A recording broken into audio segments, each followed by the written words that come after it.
Oops. Hit the wrong button.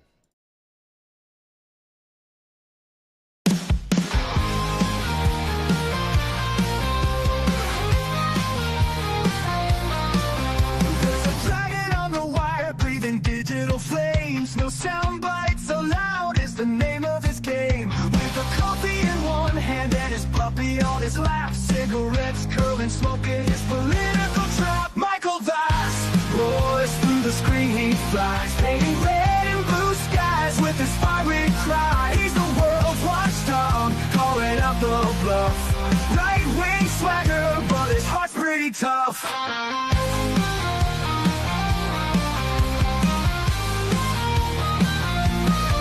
He's a Republican dragon with his truthful slight. Fights the battles unseen in the shadows of the night. From policy to passion, he breaks it all down, giving a voice to the voiceless, wearing his crown. Caffeine-fueled mornings, the smoke curls dance. Puppy at his feet, giving life one more chance. Through algorithms and bias, he cuts straight and clear. Michael's roar echoes in the hemisphere. Michael Vass roars through the screen, he flies, painting red and blue skies with his fiery cry. He's the world's watchdog, calling out the bluff. Right-wing swagger, but his heart's pretty tough.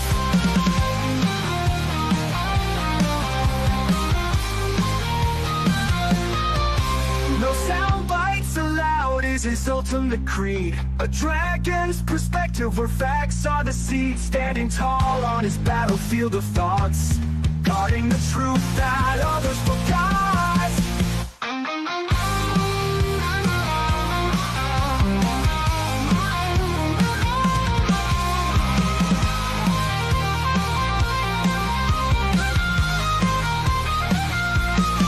Michael Vass roars through the screen, he flies, painting red and blue skies with his fiery cry. He's the world's watchdog, calling out the bluff. Right-wing swagger, but his heart's pretty tough. All right, everybody. Hello, and thank you for joining us on our regularly scheduled program. That's right, this is No Sound Bites Allowed. It's Sunday. It is June 15th at 2:33 exactly, and I'm happy to be here with you today. It's been quite the week. Actually, it's been quite the weekend. I mean, everything that's been going on out there is just incredible. And we're going to try and cover a lot of that and to answer some of your questions about it, to go into some of the details of what's happening and what will happen as a consequence going forward. Now, I should mention, and I think a few people may be aware of this, that earlier this week, my good friend, Larry Sharp, has a program called The Sharp Way. Larry is a libertarian. He's run for governor twice, and I hope one day he'll run for another elected office again. He is a good friend of mine, a Marine as well, and he had to go to Freedom Fest this year. You may recall last year, I was at Freedom Fest. I was covering that live. For those who don't know, it's kind of like CPAC, a conservative, while CPAC is for conservatives and Republicans, Freedom Fest is for third parties and libertarians. And so Larry went to California, Palm Springs, to attend that event, and he didn't want to deny his audience, so he invited me and gave me the opportunity to go onto his channel and to be able to speak to his audience, which I did, using his system, using StreamYard instead of what I use, which is OBS. And I got an opportunity to speak to his audience, talk to them about some of the things I talked with you guys about. And it was a pretty good experience overall. I was very happy to have that opportunity. And I thank my good friend Larry Sharp for giving me that opportunity to speak to all of his audience and to let them know a little bit about what we do here. Maybe some of them will come on by. Don't know, but I would hope they might drop on by. In fact, one of them did. Dave is with us. Dave Davis has joined us. Thank you, Dave, for joining into the program. Now, for everyone who may or may not be familiar, we do long-form political commentary. And We do that because we believe in free speech. We believe in your right to talk about the issues that affect each and every one of us. And that's why every Sunday at 2:30 p.m. we go live with you around the world. Our audience includes about 100 countries out of the 142 countries in the world. So it's a pretty good audience. And of course, across New York, the United States as well. Because we believe that you have a right to speak about the issues that are affecting us all. And whether your government, whether your social media, whether they agree or not, you deserve to be heard, and we need to talk about these issues. So I thank each and every one of you. And if you're new, welcome to the channel. We're happy if you're here for 5 minutes or 5 hours, whatever time you can give us. If you listen to it in parts, it's all fine. I appreciate you being here at all. Now, with that said, we've got a lot of things that we're going to want to be talking about today because there's a lot that's happening. And there's a lot of confusion on some of these issues that are happening right now. And we're going to try and answer them all. Please feel free, like you see Dave right now, Dave Davis is able to comment. You too can comment. You can do super chats and RumbleRants to us. We are live on that, and of course, we'll respond to those as soon as they come up. But I want to hear your chat. I want to hear your voice, and you can always ask a question about anything that you think is important in politics right now. I'm always happy, whether it's something I'm talking about or not. And if you disagree with me, I'm always happy to hear your voice. Tell me why you disagree. Tell me if there's something I don't understand, something that I've missed. Let's have these conversations because that's how we make everything better. That's the most important thing. That's what we're here for. And that's why I've been doing this for 20 years now. Okay. With that all said, I want to start off, the format that we normally use is we start off with breaking news first. If there's something that's, I think, important or really devastating, and then we go into the international, what's happening around the world, how America is affecting the world, how the world is affecting America directly, and then we go into the domestic. We usually take a break for about 45 minutes at about the 2.5 hour mark. We'll play a video from something that I've done over the last 20 years. And that'll give you a chance to get something to eat, have a cigarette, walk your dog, and then come back, and then we go back on with the show. So, that being said, let me move on. First things first, I thought this was really interesting. This just came out about an hour and a half ago from the Washington Post. And so I don't know if a lot of people have seen this yet, but I think this is important because it is about immigration. And we've been hearing a lot about illegal immigration. That's really critical. We have to make the difference about our conversations between legal migration and illegal migration. And I can tell you that as a conservative, as a Republican, and in speaking to many conservatives and Republicans around this nation, no one's worried about legal migrants. The big issue, and across America, in the polling, it shows the same data, that everyone's concerned about illegal immigration. But the news media and the left, they are very focused on combining them, to mix them together into one thing. They're not. Legally, they're not. By law, they're not.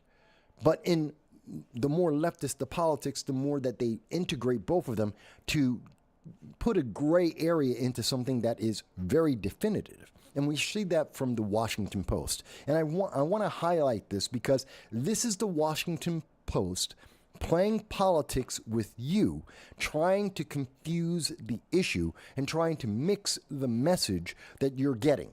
This is an attempt to go orange man bad, everything is wrong, America's falling apart. That's what they're trying to promote. And you can see it in the headline instantly. The U.S. could lose more immigrants than it gains for the first time in 50 years. Net migration could turn negative, some economists warn, weighing on economic growth and fueling inflation. This is really confused.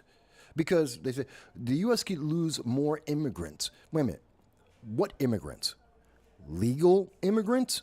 We have a backlog that goes down 7 years. We have people waiting 7 years in line to get into the United States.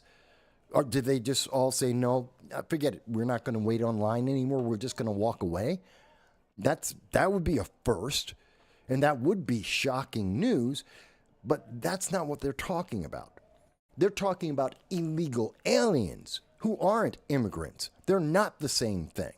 They are very different on every aspect. They're criminals.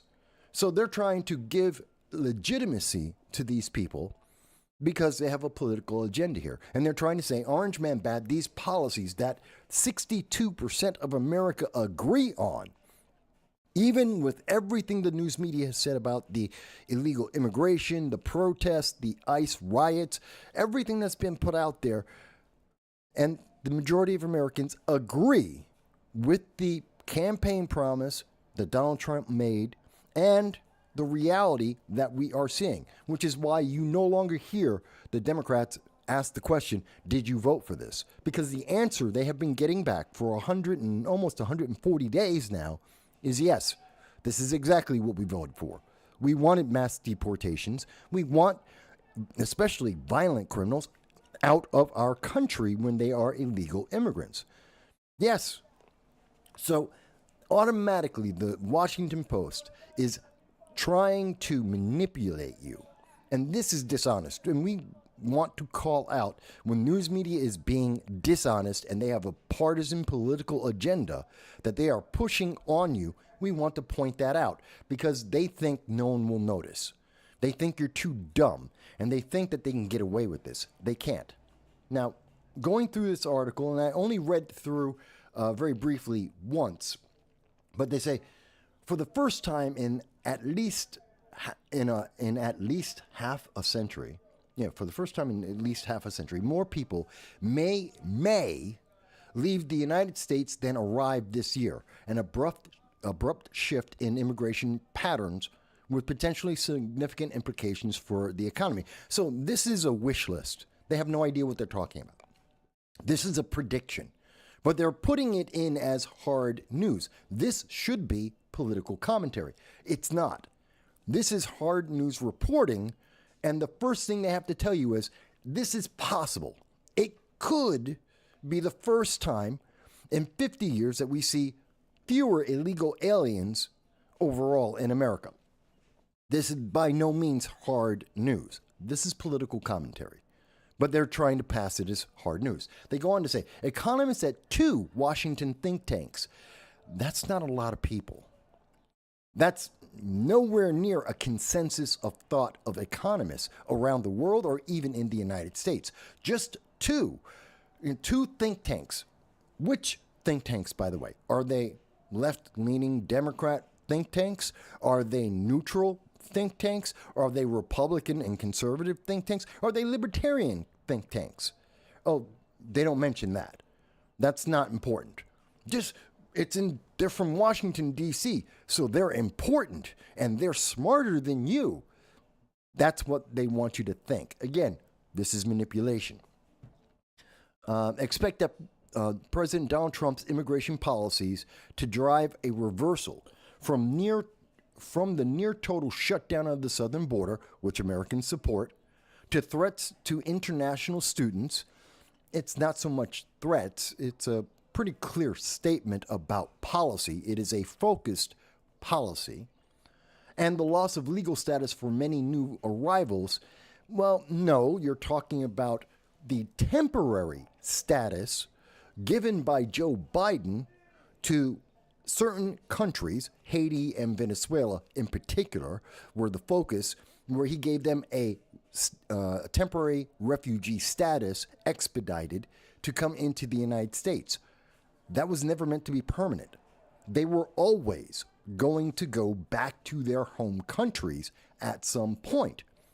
That's why he said temporary legal status. It wasn't permanent residency. It wasn't that they were on a path to citizenship.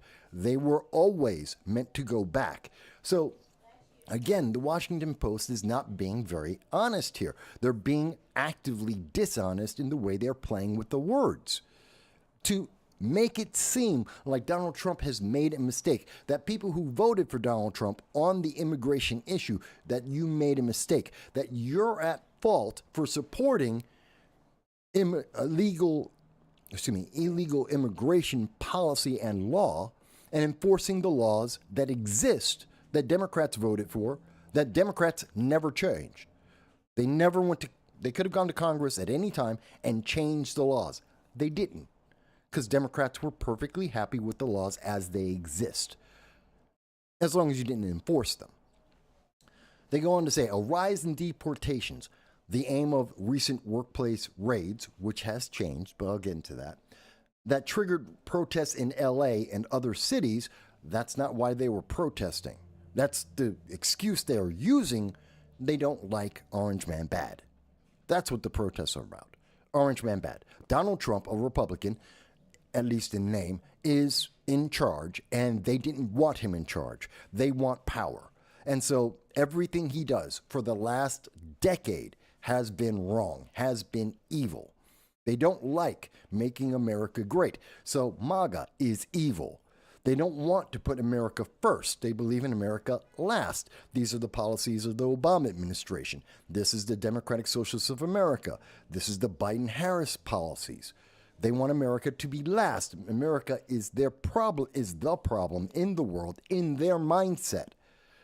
So this is very clear. Now, this is only 2 paragraphs, but already, when we look at what is being said and we understand it in context of what is happening, what policies are out there, what the polling is saying, what the American people voted for, how it's reacting, we get a very different understanding of those first 2 paragraphs. This is a political hit piece. This is meant to manipulate you. This is fear-mongering. It's very subtle, well, kind of subtle, and it's based on a guess. Two economist think tanks. Who cares?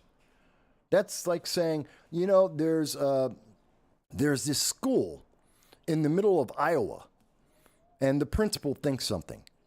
What do I care? What's that got to do with anything?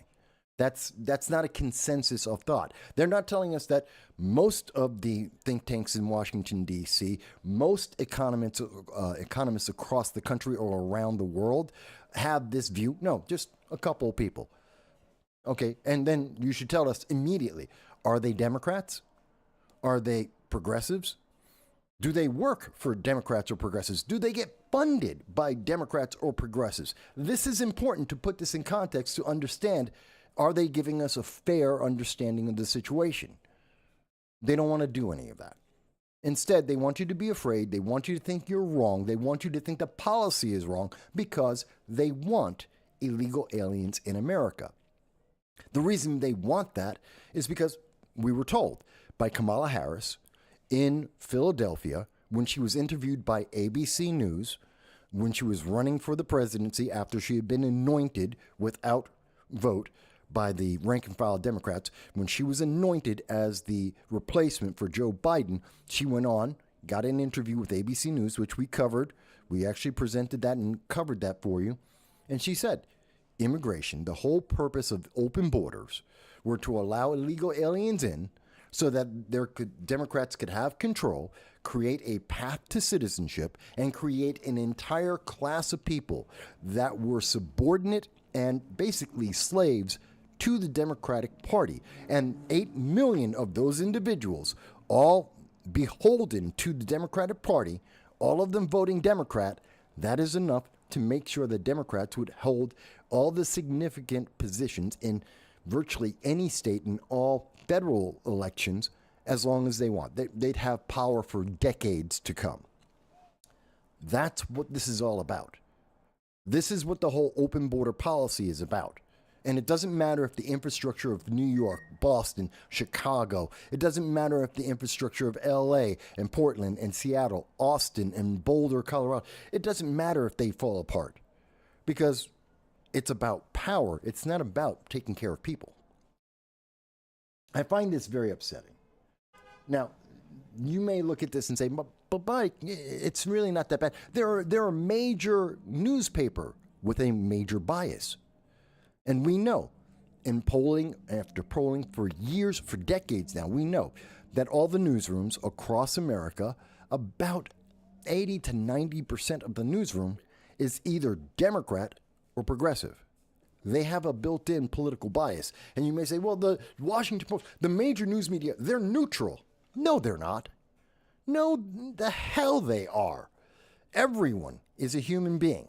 Those newsrooms are made up of a bunch of human beings, and they have political preferences, just like you do. And that comes through in the things that they do. And it's fine that they do that if they're honest. I'm a Republican. I've told that many times. I've run for office as a Republican. I have conservative and Republican views very strongly. And I tell you that all the time. Now, you can say, well, Mike, that puts a slant on the way you look at things. Maybe. On some issues, probably. But that doesn't mean I'm wrong. And you get to, because you know my political ideologies, my preferences, you can then take it with a pound of salt and make a decision for yourself. Well, is Mike just being biased, or is this factual? Does this make sense? How much weight should I put into this? Maybe I should find out more for myself in that story. See, that's the way you present something and say, okay, I have a bias. Of course, everyone does. I'm a human being. If someone tells you they don't have a bias in terms of politics at the very least, they're lying to you. Everyone does. And the Washington Post does. And they're lying to you saying they're neutral. No, they're not. And you can see that right at the beginning of their story, from the headline to the first two paragraphs. They've made it very clear. They want to manipulate you, and they're willing to confuse the issue, mix the data so that it looks the way they want it to look, so that you will vote Democrat going forward. It's very upsetting to me. I find these kind of things upsetting, which is why I point them out to you, because it's not credible. And if this were political commentary, fine. I'd have no problem with it. But the fact that they're saying this is hard news and that you should believe it as fact is the problem. All right. So that was breaking news.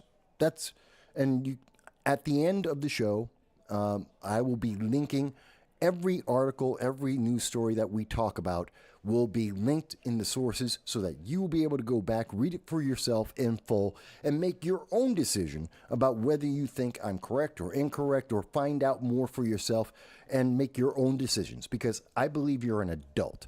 I believe you're intelligent. You have agency in your life. I'm not a progressive. I don't think you're a checkbox. I don't think that because of the color of your skin or who you prefer to date, that you have no other options in your life, that you must only do one thing, that you're monolithic, you're just a drone, and they can control you by putting you in the right checkbox. I don't believe that. I believe you're an individual. And you may or may not agree. You can come to your own decisions. I think you're intelligent enough to do that. You just need to know where to look. And that's something the news media doesn't really like to do. They don't like to provide context. Okay, we got a comment from Dave. Dave says, oh, and Patricia's with us. Patricia says, she found me. I beat YouTube's algorithm. Well, thank you for beating YouTube's algorithm. We get beat up a lot. This channel is very suppressed because of the things like what I just did, talking about the Washington Post, highlighting how they're manipulating the news to push a political agenda. They don't like when people point that out. Somehow they get upset about that. But Dave Davis mentions, oh, here it is. Dave, the YouTube's playing with this because it didn't come in order, but I see Dave says 3 parts. 1, isn't that what Trump is doing with the trying to expedite the immigration of white South Africans? If the goal is votes, then both parties are deciding who comes in and who doesn't come in based on potential future votes. That's why Republicans oppose Cubans from coming into the United States. Cubans can't be trusted to vote Republican. I disagree. I understand what you're saying, Dave, but I disagree. So let me go through that a little bit in terms of what you're saying. And thank you for the question and the highlight. So to start off with, in terms of emergency orders for refugee status, every president has done that. Well, pretty much every president has, because the world is the world and emergencies happen. There are refugees in the world that need help. And every president has the power and has used the power to either bring in or exclude groups of people from various nations. Jimmy Carter, he banned Iranians from coming into the United States when the Ayatollah took over the U.S. Embassy, took 400 Americans hostage. So we've seen this happen under Democrats. We've seen this happen under Republicans. I'm not upset that Joe Biden said, hey, Haiti, your country is a crap hole. It's just horrible. And a bunch of gangs are fighting to take over your government. And that put your nation in deep trouble. You can come to America and we will allow you to live here as things work out in Haiti. I have no problem with that. I'm upset that he didn't take care of the 40,000 Americans in Haiti. He didn't help them. And we could have resolved the problem in Haiti with the gangs real easy. They're 3 hours away. We could have jets over their airspace in an hour. I'm talking about fighter jets. We could have fighter jets over Haiti in an hour. We could have very simply said, Joe Biden could have said, or Kamala Harris could have said, you know what, if you hurt any American citizens, and there's 40,000 of them in Haiti, because of this gang fighting, the United States is going to come in with the Marines, with the Navy. We're going to come in, we're going to blockade Haiti. We're going to bring in our military to get things under control, and we will help every American leave Haiti so that they are safe, or to secure an area for those American citizens so that they're safe. And if we happen to run into any gang, we'll wipe them out. If any gang kills any or harms any American, we will wipe them out. Fix your country. He could have done that. He didn't. Don't know why. Don't know why. But moving on from that. So there's nothing wrong with any president saying, this is a group of people, this nation that has a need. Let's help them. America is generous. We do this all the time. So I don't mind the South Africans, but they're here temporarily, just like the Haitians are, just like the Venezuelans, just like many groups of people from around the world that come in. We did this for, well, not temporarily, but we took in a bunch of Afghans. Same reasoning. So again, I have no problem with the South Africans coming or anyone else. They're temporary. At some point, either under the Trump administration or any other president, they will go back home. They will be told their temporary status has ended. Go back to your country, because they're not here to become citizens.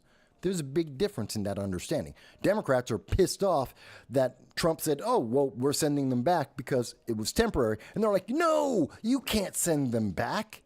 See, that's the difference. The Democrats say it's temporary, but they plan for you to be here forever. Republicans say you're temporary, and they mean you're temporary. You're going back. It's just a matter of when. So there is a difference there. To answer your other question, so there is a difference about the South Africans versus, say, the Venezuelans or the Haitians in that case. Going on, yes, both parties do decide who comes into America legally and somewhat illegally as well. Now, to say that we need to update the immigration laws in the United States, absolutely we do. We should make changes to immigration law. We haven't, and that's a problem. So we can only enforce the laws that already exist.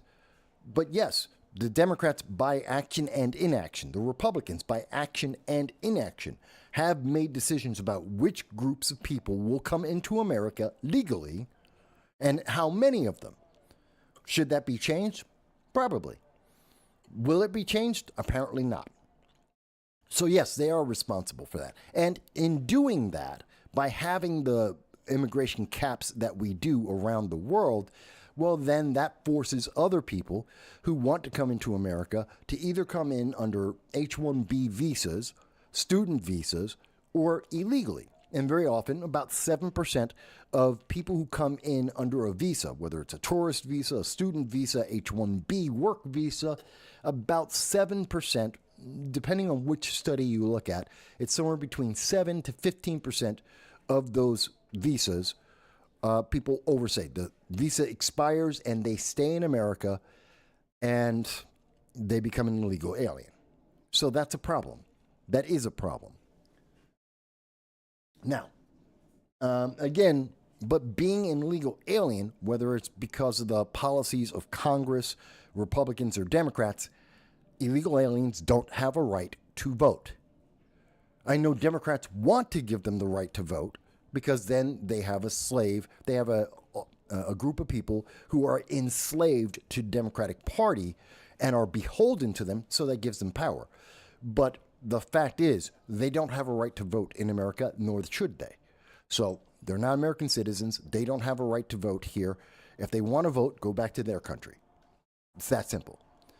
But let me move on. Third part of your question was, that's why Republicans oppose Cubans from coming to the United States.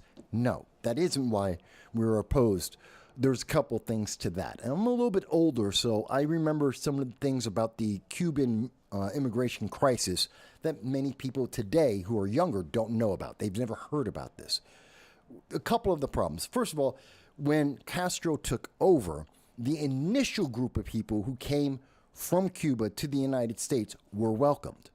And that's a lot of the business owners, a lot of the politicians, a lot of the people who were not in favor of communism, which was the whole thing. Castro was very much in line with socialism and communism and the former Soviet Union. So the first wave of people over were escaping from that. That's people like Desi Arnaz. You know, if you ever see I Love Lucy, he's one of the people. He was an aristocracy of Cuba. His family lost everything. They came here. He started his life all over again. And then he built an empire. He did own CBS at one point.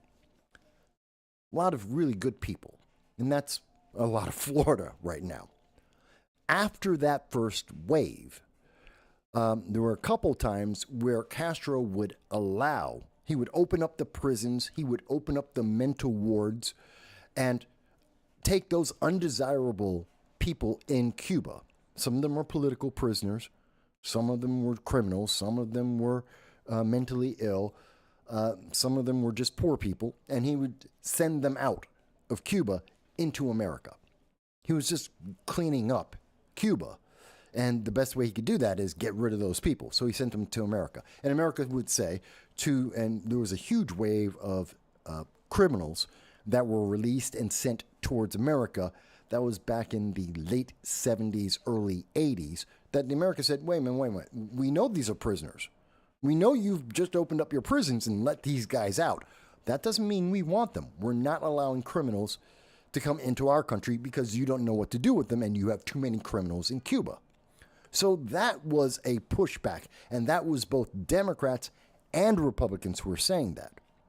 In later years, we continue to have bad relations with Cuba, and so there is a large pushback against Cuban refugees coming into the United States because of politics, which is something that Republicans and Democrats have said, usually not at the same time, but they both have said this. And this is something that is supported in large part by the Cuban nationals, the Cubans in Florida and in the United States.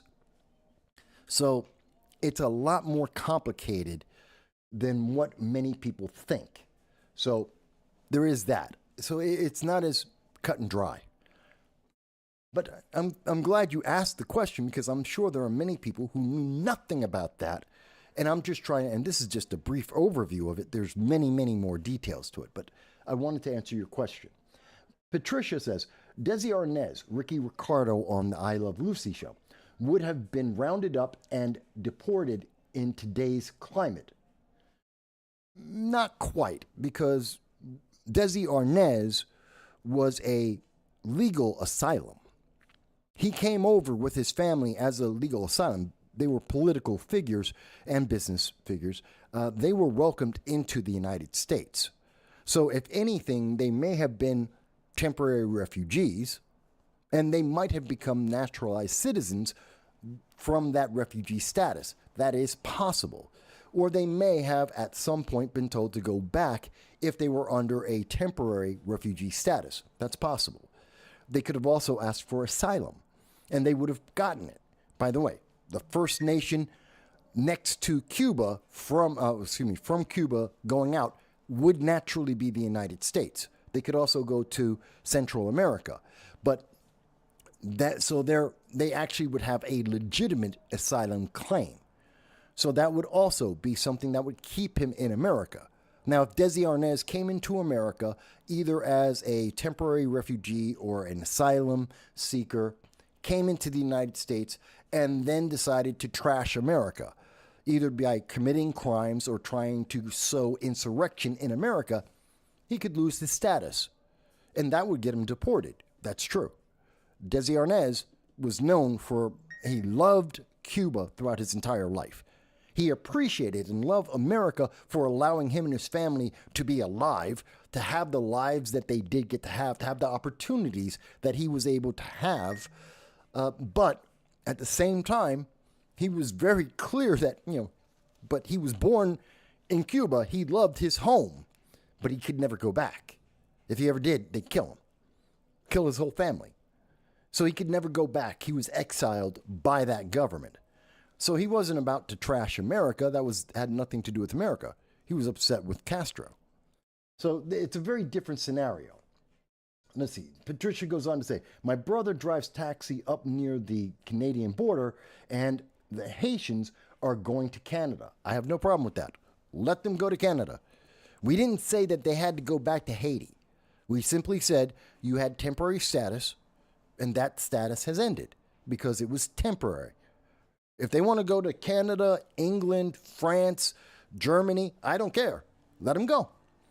We are not trying to hold them in any one place. We're not forcing them to go back to Haiti if they don't want to go to Haiti. And they do have the right to say, I can't go back to Haiti. I can't go anywhere. I need asylum. They have the right to request asylum. It's just that if they're staying here because of the temporary status that Joe Biden gave them, that no longer applies. Now they have to go through a different system. Simple enough. So I don't mind. They can go to Canada. And Canada are supposedly open borders, so they should have no problem. Walk on into Canada and go in there. Except the open borders of Canada aren't quite that open. And they're not being accepted in the way that Canada would like the world to think, or Americans to think that they are. Dave says, let's see here. Let me go on. Dave Davis said, I doubt the South African status will be temporary. As far as, you know what? If Donald Trump leaves office, when he gets at the end of his term, the next president can turn around and say, temporary status is over. Yes, any president can do that. That is their right. So I don't see any reason why. Now, they may or may not, depends on political pressure. But sure, it can be turned off at any moment. I understand your belief that the Republican Congress would make them legal citizens, that would give them a pathway to citizenship. That won't happen because if you give the South African refugees a pathway to citizenship, then every asylum seeker, every refugee would have access to that same path to citizenship.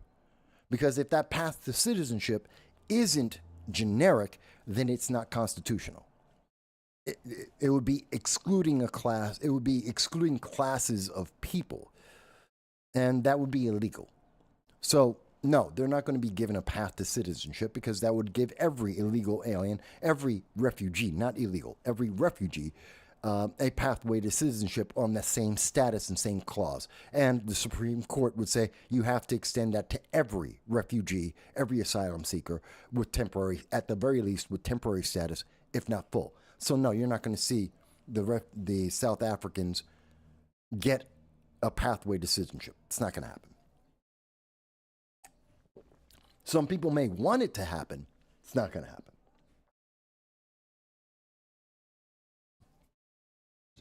Patricia said she's sharing this on Facebook so she can make her Bernie friends mad. Well, you know, we'd like to have these conversations. Again, I'm not telling you that you have to agree with my conclusions. I'm giving you the facts as best as I understand them from where they are, and then I'm making the most logical conclusions based on what is happening in the world, what has happened in the past. And we can disagree. You don't have to agree with me. I'm not here to try and change your mind. I'm here to inform you and let you come to the conclusion you want. Sometimes we agree, sometimes we disagree on that, but that's what the whole program's about. So let me go on. Let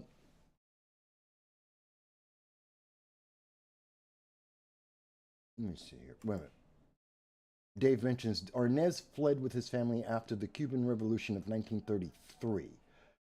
As far as I was aware, Desi Arnaz and his family came after, it was after Castro, not in 1933. I could be wrong.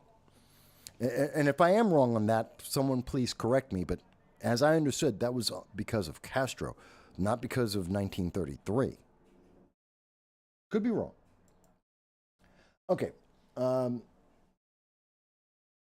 So that was the breaking news. And I think that's an interesting article when you put it in context and when you understand what the Washington Post was trying to achieve.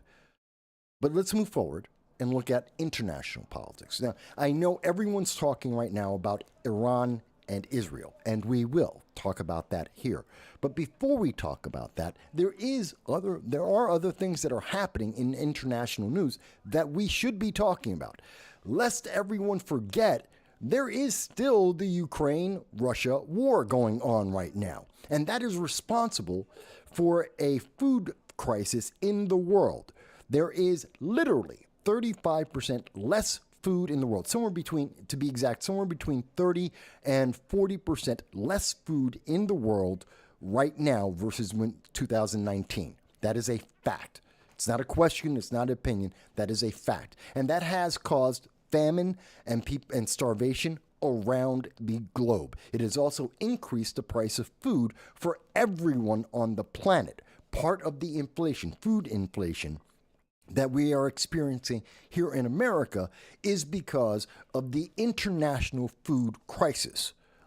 Media doesn't like to talk about that. They want to blame it on politicians. I said this during the Biden administration. I'm saying this under the Trump administration. Part of the reason why food is so expensive has nothing to do with the president or Congress. It has to do with the war with Russia. The fact that there is less fertilizer going around the world, there is less wheat and corn in the world because of that war. That is a fact. It has nothing to do with politics, in part.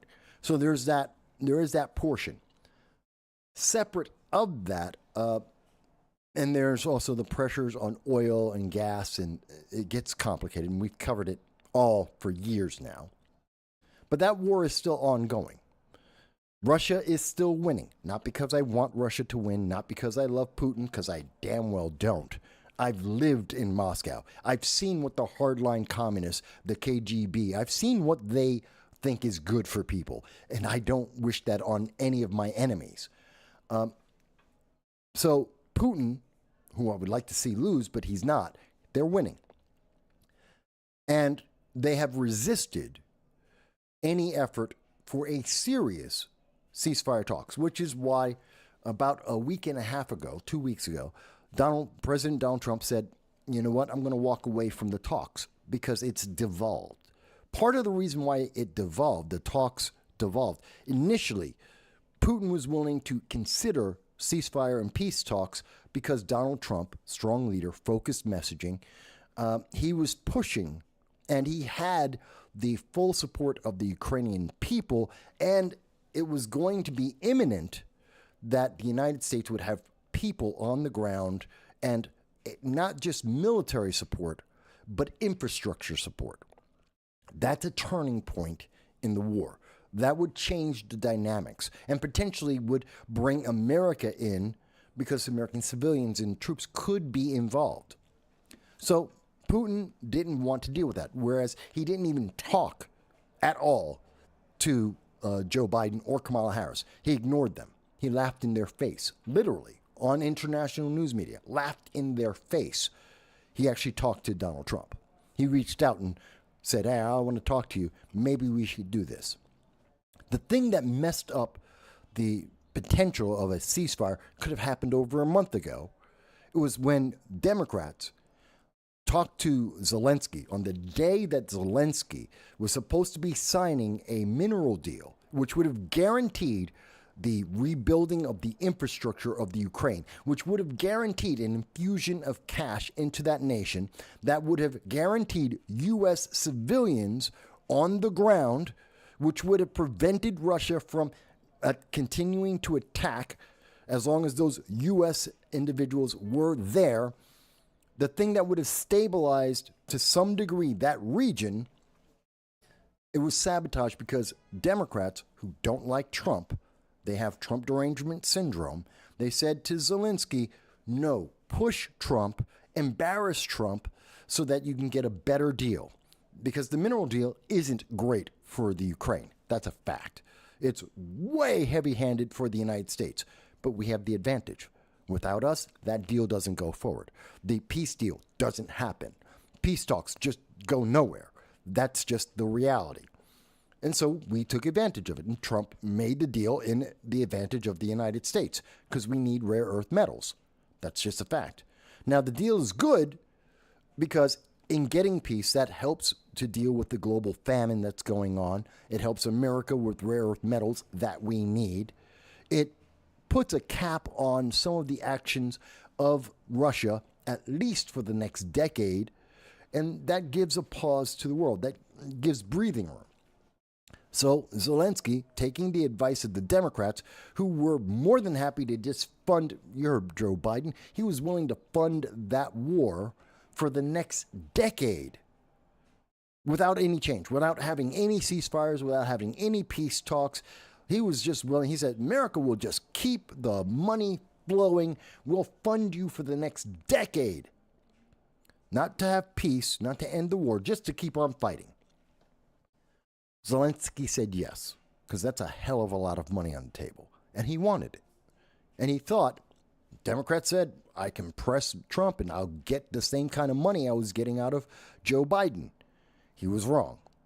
The problem is, when he did that, Putin saw that interaction and the result, the United States stepping away from Ukraine, saw that as weakness, that Ukraine is very weak. And if the United States is not standing behind them, the biggest push for peace, which is the United States, that's no longer an impediment. Second question came, well, what's Europe going to do? So instantly, Zelensky went back over to Europe and talked with Prime Minister Starmer of the United Kingdom, President Macron of France, and the EU. Spent the weekend there talking with them, saying, okay, Trump's out, America's out. Are you going to back me up? Are you going to give me the money, the weapons? Are you going to put your troops in to save me from Russia? Because if America's not in, Russia's laughing right now. They've got the advantage. They're going to come in barn stomping. You guys got to come in. And at the end of that weekend, Prime Minister Starmer came out and said, we're not doing a damn thing. If the United States doesn't do it, we won't do it either. That's essentially the shortest version of what he said. You know, he had a big flowery speech about how much they love the Ukraine and they want to fight Russia and freedom, freedom, as long as the United States is standing behind them. That's it. In other words, Zelensky's on his own, and no one's going to save him. So eventually, he made the deal. But it's too late. because Putin got to see the United States is lackluster. They don't really care, which is true. We don't. It's not our war. And Europe, which is concerned about this, aren't willing to actually stand up and do anything. And by the time they might try to do that, that's 5 to 10 years from now, the whole world's going to be very different by then. So he decided peace deal isn't really important. And instead, he decided to just keep attacking. And they did. And they took more land and they destroyed more infrastructure and they killed more Ukrainians. This was a horrible idea by Democrats. It backfired massively. Zelensky was an idiot to do things the way that he did. That brings us, okay, so that's how we got to this point now. The honest, unfiltered answer to how did we get here now. Now, Putin is coming to Trump and saying he's willing to talk peace again. This is after Trump helped to negotiate the India-Pakistan deal. That's after Trump has been pleading with Iran to take a deal, and now they're dealing with the consequences of it. And Trump knew that they should have taken the deal because he knew what consequences were coming. That's after Trump asserting himself, and as much as Democrats are trying to hold him back, he is winning, and the American people are behind him. Eventually, that's going to hurt. That's going to hurt Russia. So he's willing to talk to peace deals because he's been laughing in the face of the Ukraine. Without the United States in the room, nothing's happened. They had an exchange of prisoners. Useless. Means nothing.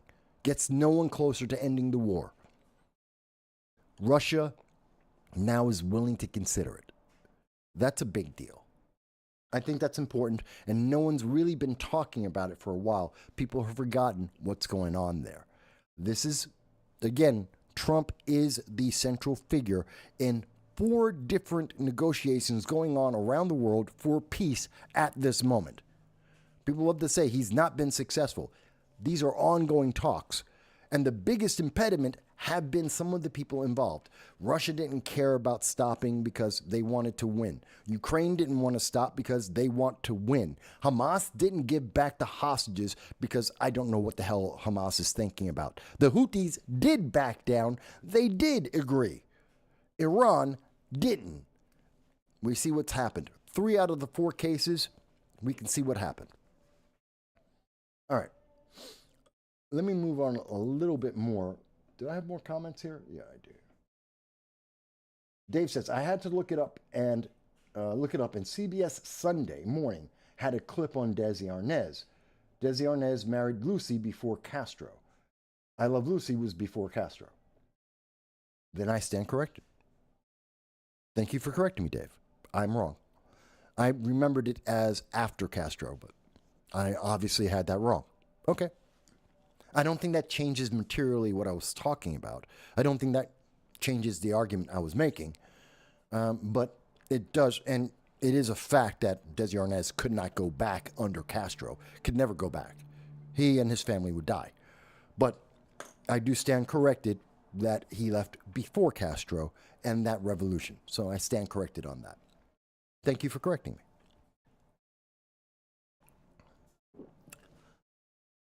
I don't mind being corrected, by the way, folks.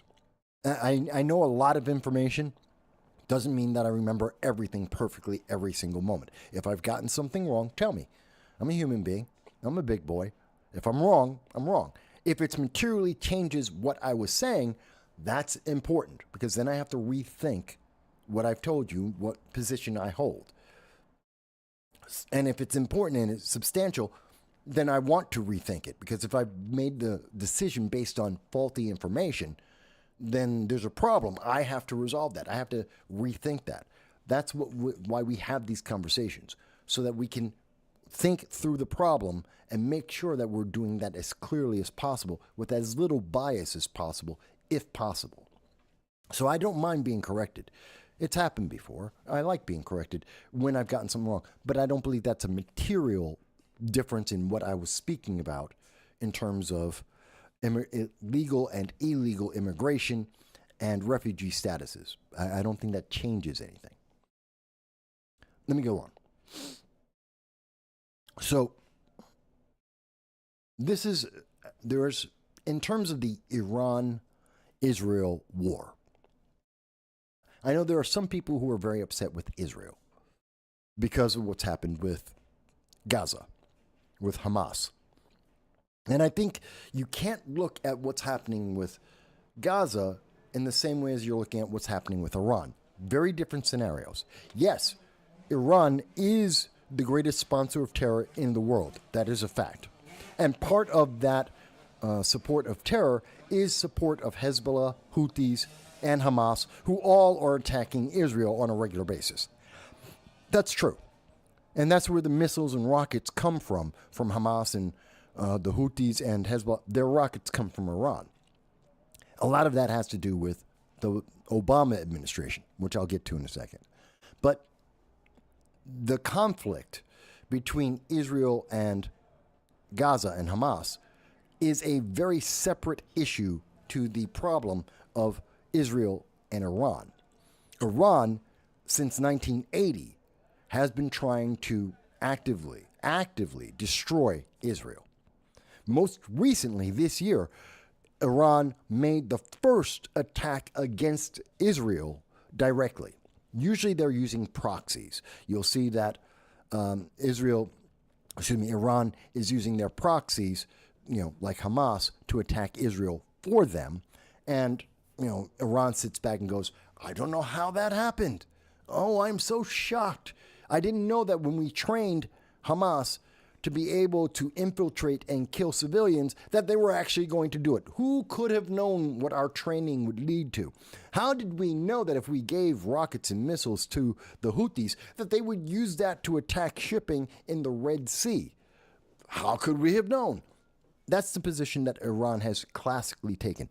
But this year they did directly attack Israel when Hamas and Hezbollah were thoroughly beaten. And so Iran decided to take direct action. That opened up Pandora's box. Now that they actively took that step, Israel then was eventually going to attack back, and they did. But now it's no longer a political understanding that they would never attack each other directly. Now they are. That leads us to where we are today. Iran is going to have a nuclear weapon. I think I was talking about this with Larry Sharp's audience on The Sharp Way.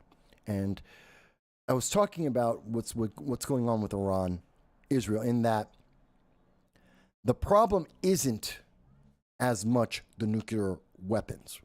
That is a problem. No one in the world, no country in the world wants Iran to have a nuclear weapon. No one trusts them.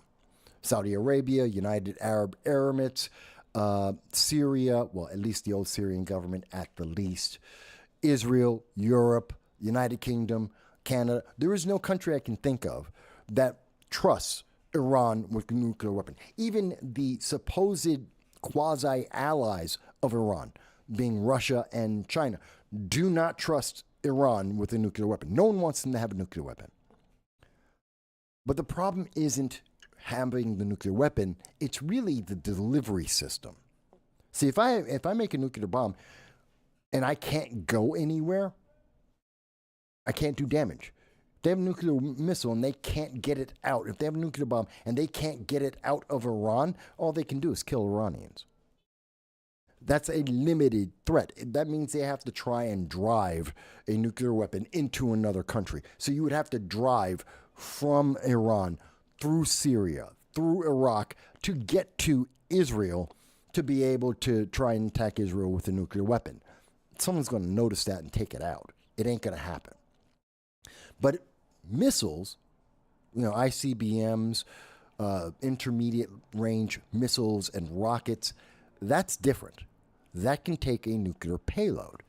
That makes it possible for Iran to attack Europe and England, the United States, which they absolutely despise. They have been saying it for 40 years. We are the great devil. Israel, as much as they hate Israel, that's number 2 on their hit list. Number 1 is the United States. So keep that in mind. When they're making those ICBMs, yeah, they're going to, and their ballistic missiles, yes, they want to attack Israel, but they want to attack America too. And they don't care if you're a liberal or a progressive or a socialist because you're an American. If you believe that women should be able to read, if you believe women should be able to work, if you believe that gay people should not be thrown off of buildings, and if you believe that they should not be burned alive, well, then Iran has a problem with you. And America believes all of those things, that we shouldn't do any of those negatives. And so they have a massive problem with us, regardless of your political philosophy. In fact, the more leftist you are, the more Iran wants to kill you. And when I say Iran, I mean the government, not the individual people. Again, we're talking about governments, not individuals. Individual people may or may not believe these things. Governments are what we deal with. Wars are about governments. So that's the big problem, is their ballistic missiles.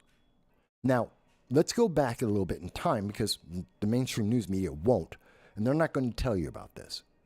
The biggest problem with the Iran nuclear deal under the Obama-Biden presidency was that they were so short-sighted. They were so eager to say, we have this deal. Iran won't make a nuclear weapon. They weren't about to make a nuclear weapon anyway. But they got to say, we are going to stop Iran from making a nuclear weapon that they couldn't make anyway. We are heroes. We're in history. That's what Obama wanted. That's what Democrats wanted. And that's what they got. And they spent your money and my money and political capital to be able to get that deal.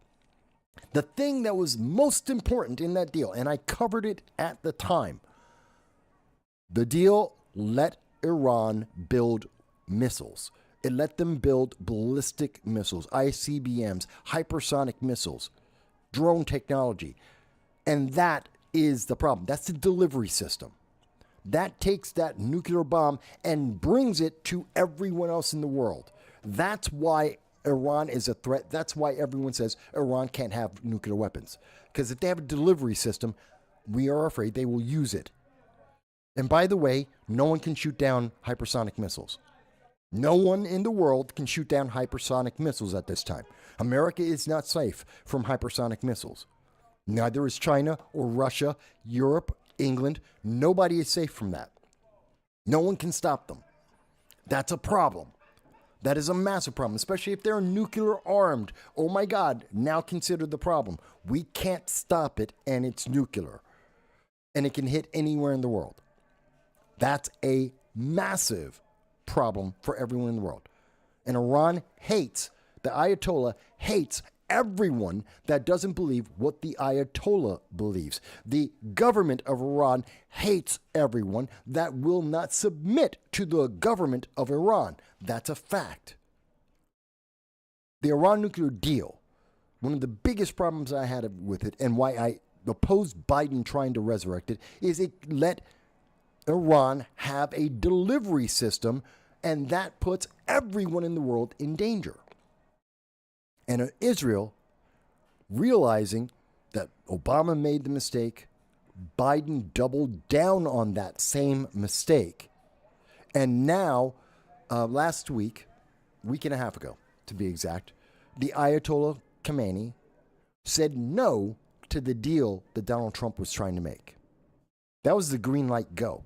That was the moment that, yes, Israel had talked with the United States, said, we want to do this to take out the ability of Iran to make these missiles. And while we're at it, let's take out their nuclear capabilities. Let's take out their energy production facilities. Let's destroy the infrastructure of Iran so that they can't do anything except rebuild for the next 20 years, which effectively gives the world 20 years of less terrorism and less problems.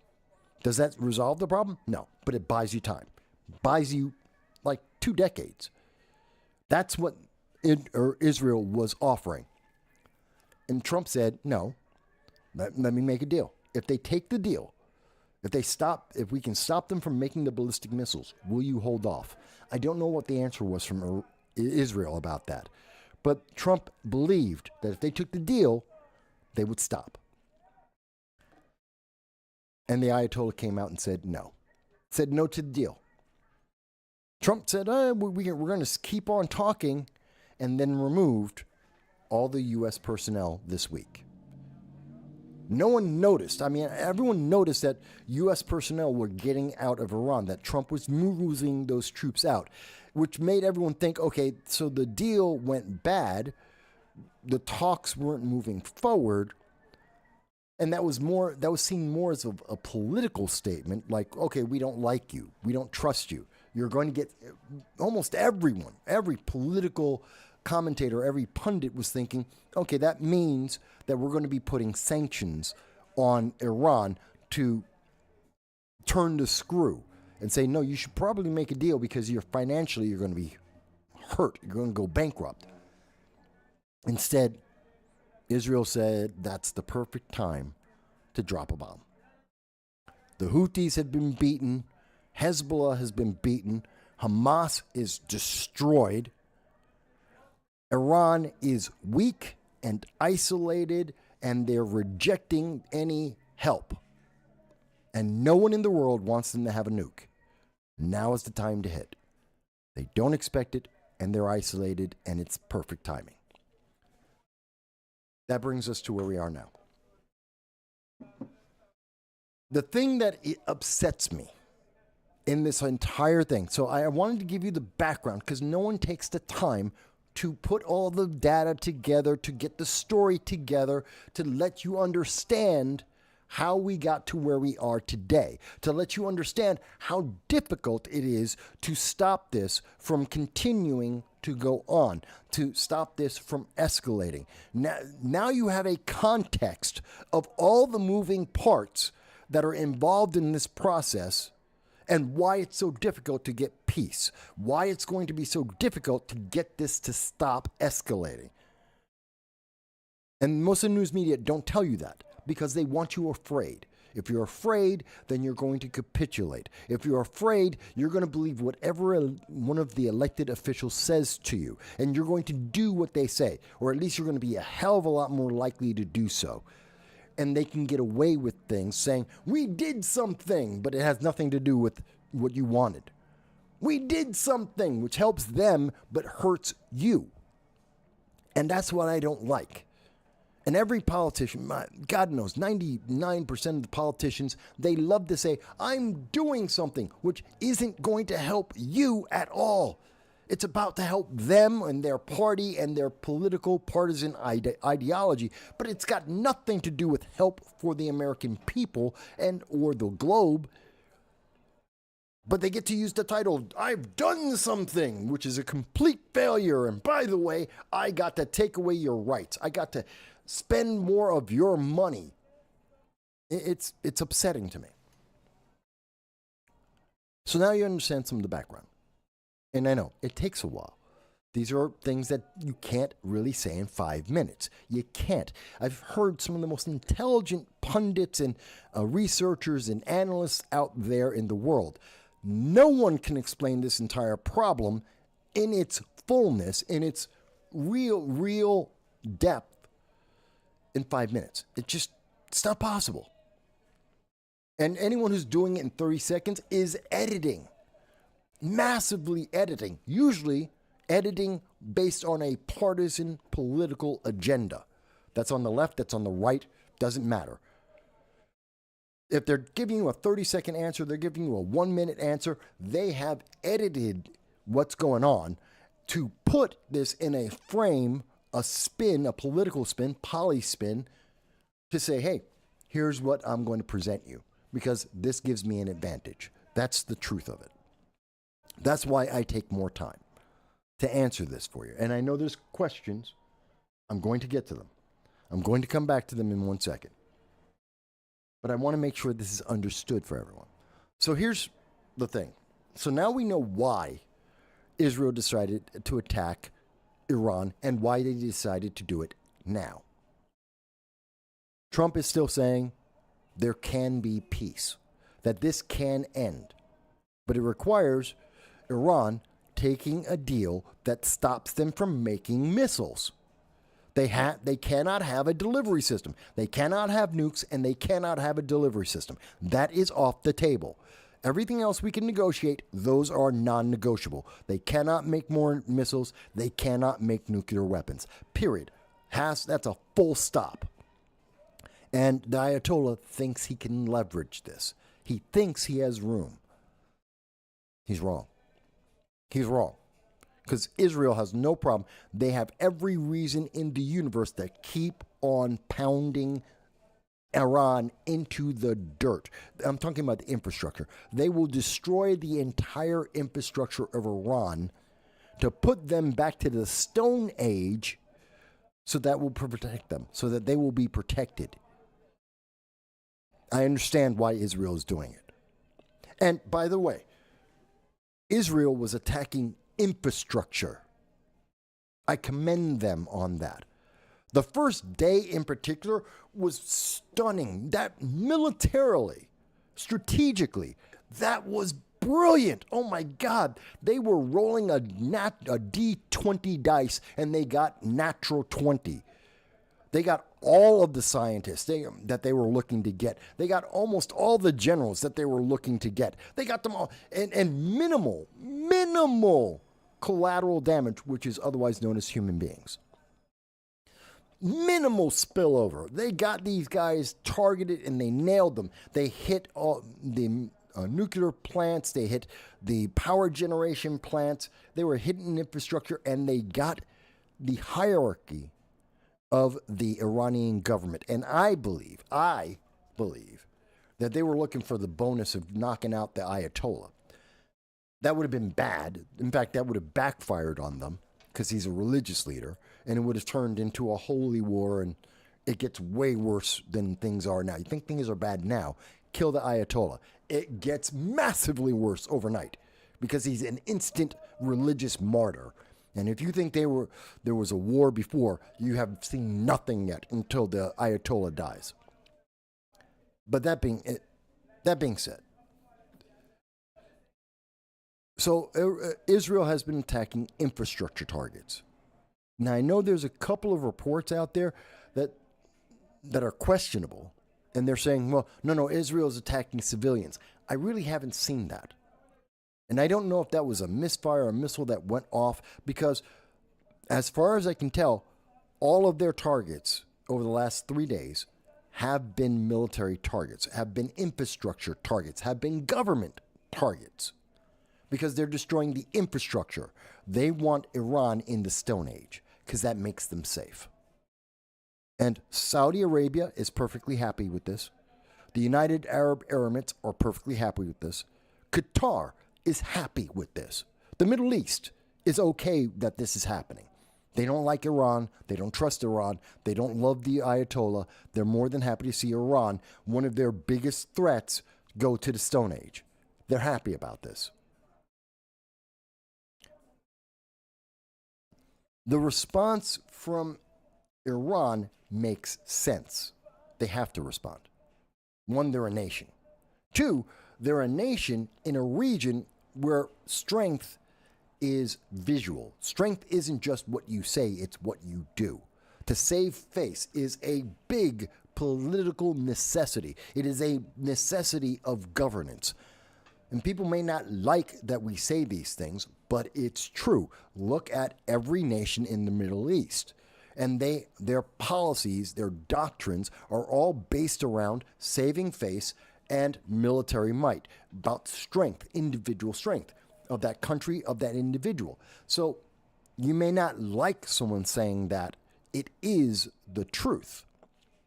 So Iran has to attack back. Everyone knew after that first strike, Iran must retaliate.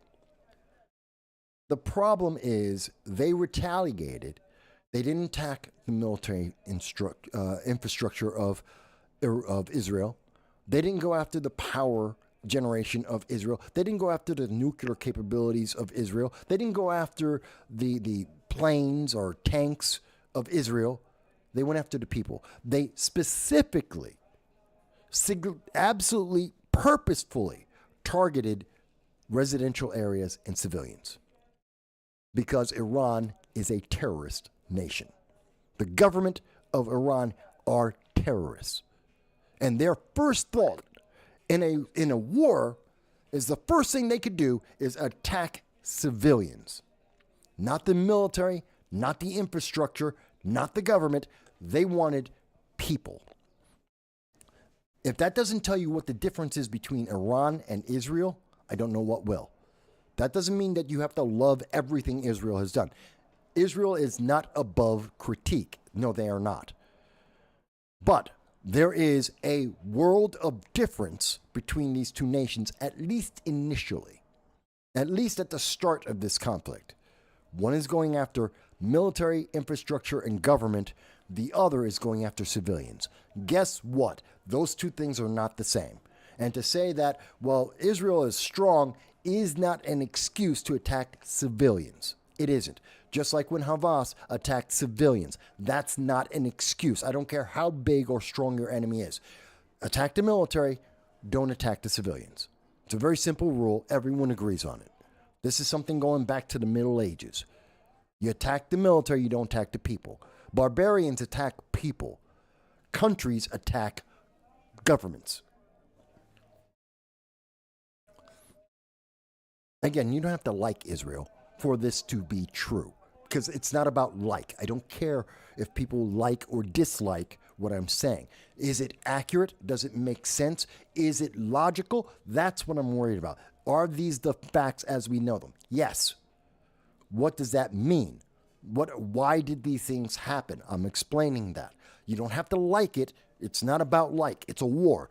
No one's going to like what the war. There's bad points on everyone's side in a war when it starts and as it's being conducted. There are no good guys in war. War has no heroes.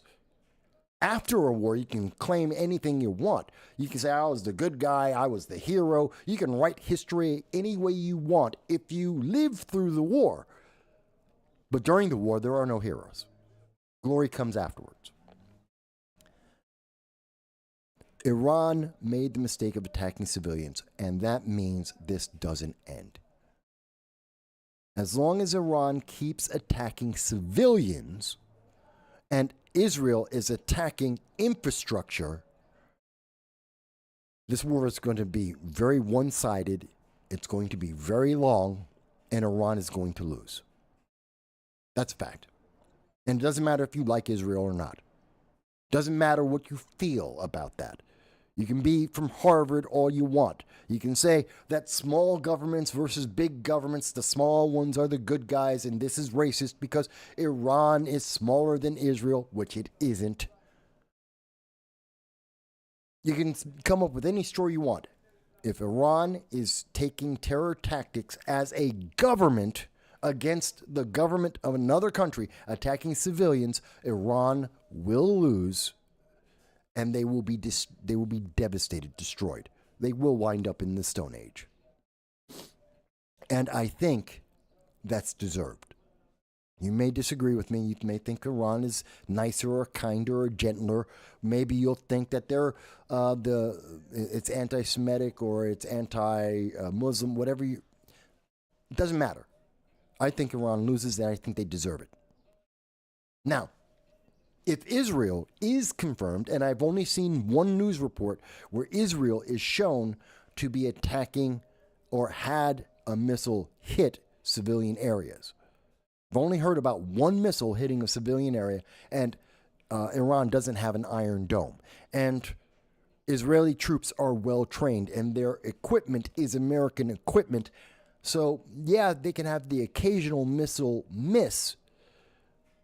But if that's something that's on purpose, Iran can't stop it.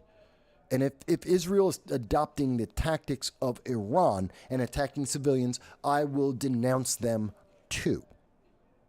As much as I'm denouncing Iran, I would denounce Israel if they are attacking civilians. That's not what's happening in this conflict. Okay. And again, Trump is saying it is possible that we're going to see this conflict, that the United States we're already in this because we knew about it.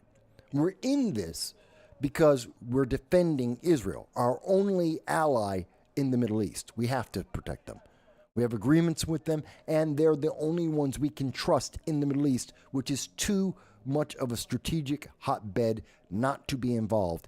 Whether you like that or not doesn't matter. It is a geopolitical necessity that we, as the United States, must have influence in that region amongst an ally that we can count on. It is essential. I'm not saying that it's preferable. I'm not saying it's a good thing. I'm just telling you it's essential in terms of geopolitics. We have to have that. So we stand by Israel, who happens to be the most closely aligned country to the United States. And they have some of the same culture. They have some of the same ideology. That's a good thing. The thing that I found crazy coming from ABC News, I haven't seen this anywhere else yet, but ABC News is saying that President Trump was talking with Putin, and while he was talking about getting the peace talks restarted and seriously started with the Ukraine, Putin wants to negotiate the Iran-Israel war. He wants to be the one who leads the peace. I think that's funny as hell. And I think it could work, and Trump says that it could work. I think it could work if the United States is also involved. Because that means you have the United States on the side of Israel in the negotiation. You would have Russia on the side of Iran in the negotiation. So the United States and Russia could talk and make the deal, because we're not fighting each other. They're fighting each other, so they're not listening to each other. But the United States and Russia could have a conversation, and we could come to an agreement. And since we're representing the two sides, the two factions involved, it's not a matter of bias, because Iran would have Russia for their side of the discussion. So it's more balanced than, say, Russia, Ukraine. That isn't balanced at all. But this would be balanced, kind of like what we saw with India and Pakistan. In that deal, Saudi Arabia, because of the religious ideology, they were more in line with Pakistan, and they were on Pakistan's side of the negotiations. The United Kingdom, because India used to be its territory, its colony, they were on the side, the United Kingdom was on the side of India. The United States is mostly neutral. We do business with both countries. We have no historic ties to both countries. We're not exactly neutral, but we're closer to neutral than anyone else. And we could talk to Saudi Arabia. We're on decent terms with them. We're on great terms with the United Kingdom. So we could make a deal there. That's the same setup that now Putin is trying to set up for Israel and Iran. Putin would be with Iran, and Trump would be with Israel. It could work. This might be the answer. This might get this to stop. As much as it sounded unusual when I first heard it coming from ABC News, and I said, that doesn't make a whole lot of sense. Why would we want Putin in the middle of negotiations for a war? That makes no sense. Especially when he's supposed to be in a negotiation with his own war. But it does make sense. It could work. And I think it might be one of the best answers to this entire situation. And again, if it weren't for the fact that Donald Trump is a focused foreign policy leader, that he is a strong leader and feared around the world, if not respected, at least feared, then we wouldn't be talking to Putin, and Putin wouldn't be trying to put out fires. This would just be getting worse and worse. Okay, so I've said a lot about that. Let me address one other thing, and then I'm going to go to the comments, because I do want to hear the comments from people. World War III. There are a lot of people who are saying we're about to have World War III. And they point at things like what we're seeing here from the Associated Press. Israel and Iran trade strikes for a third day as hundreds are reported dead.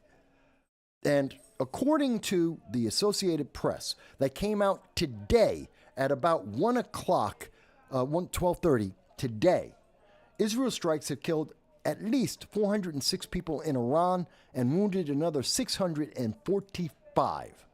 This is according to the Associated Press. About 10 to 13 people have been killed in Israel from Iran strikes, roughly, and several dozen people wounded from Iran attacking Israel. But here's the thing. If you go to the BBC, which is also a credible left-leaning news agency, AP is left-leaning, so is the BBC. And the BBC says that, okay, their article is that 10 people were killed in Israel and 128 in Iran. Wait a minute. We were just told by AP that it's 406 people. According to the BBC, it's 128. The numbers don't match up. By the way, the Associated Press article, that's them. They're going to a neutral party. That isn't what Iran is saying. They essentially made the number up themselves. They have their own little fact-checking group who are just making up their own numbers. This is their estimate made from their head. They don't have any accurate numbers. Now, the same could be said for the BBC. There are no groups that have accurate numbers at this time. But the BBC, I tend to believe, is more accurate.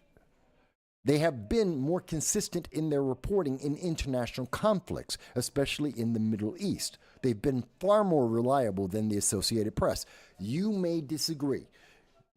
This is preference. And you may think the Associated Press is far more credible than the BBC. I don't think so. You may think that the sourcing of the Associated Press is better than the BBC. I don't think so.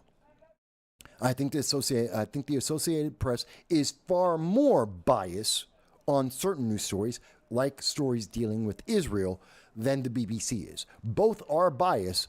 There's a bigger bias from Associated Press when it comes to any story dealing with Israel than the BBC. And the BBC tends to do more fact-checking, I have found, in terms of numbers of people who die than the Associated Press does. The Associated Press goes with the biggest number they can find more often than not, and they push that out there because it's sensational. The BBC, not so much. But it gives you an idea of the scope, the range of the impact in just the first 3 days. And that tells you the tone of what we're going to expect going forward. Iran is going after civilians, but they're not very effective at it. We're seeing that Israel is going after infrastructure, and they are effective at that. Does that lead to World War III? No. And the people who are telling you that this is going to lead to World War III, the pundits and the newspapers that are coming out, the commentators that are telling you this is World War III, they either misunderstand the situation or they are looking for an advantage. They want eyeballs, either it's clickbait or they have a dog in the race. I believe this is going to lead to regional war. I've talked about this many times on this channel since 2022. Multiple simultaneous regional wars. We already have one in Europe. We were getting close to a regional war, and I thought that the Hamas situation would blossom into a regional war at the same time as Europe, the Ukraine-Russia was going on, that would be the Middle East. It didn't happen. I thought we had dodged a bullet. We haven't. Now we have Iran and Israel. That is the regional war in the Middle East. Southeast Asia, in and around 2028, is the next hotbed. We already have fighting in Thailand versus Cambodia. We already see that there are high tensions throughout all of Southeast Asia and in Asia in general. I mean, we just had India and Pakistan going at it. And God knows that could turn up again at any moment. India is no friend of China, and they're already in border disputes. The tensions are going up. Philippines have not forgotten what China was doing under the Biden administration. Japan has almost finished building their army, which they built because they didn't trust Joe Biden, they don't trust Democrats, and therefore they don't trust America because too many weak leaders have been showing up. So they built their first army since 1945. That will be completed by 2028 at the latest. South Korea is building up. They've gone from the 7th largest weapons manufacturer in the world to number 4, and they're still ramping up. Southeast Asia is the next zone that you have to be worried about.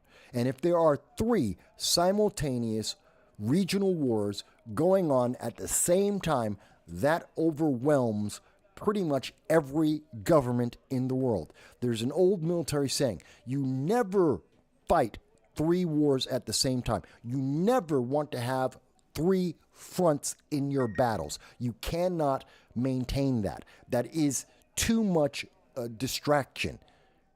You're going to lose if you have 3 different fronts. And that's what we're looking at. World War III would be fast, quick, and easy. It's done. It probably wouldn't be nuclear, but it would be a lot faster. 3 regional wars, there's nothing unifying these countries, these regions. They have different ideologies. They have different cultures. They have different goals. That's the problem.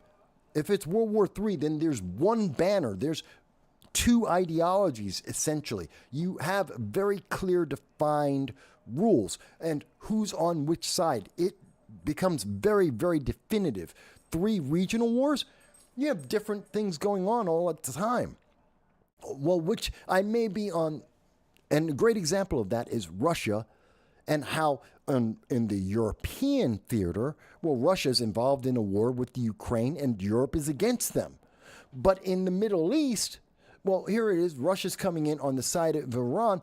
Yes, we're against them, but you know what? We want peace in the Middle East. And it's possible that Russia could get countries like Iraq and Afghanistan on their side to fight with Iran against Israel and against the Western nations. So, you know what?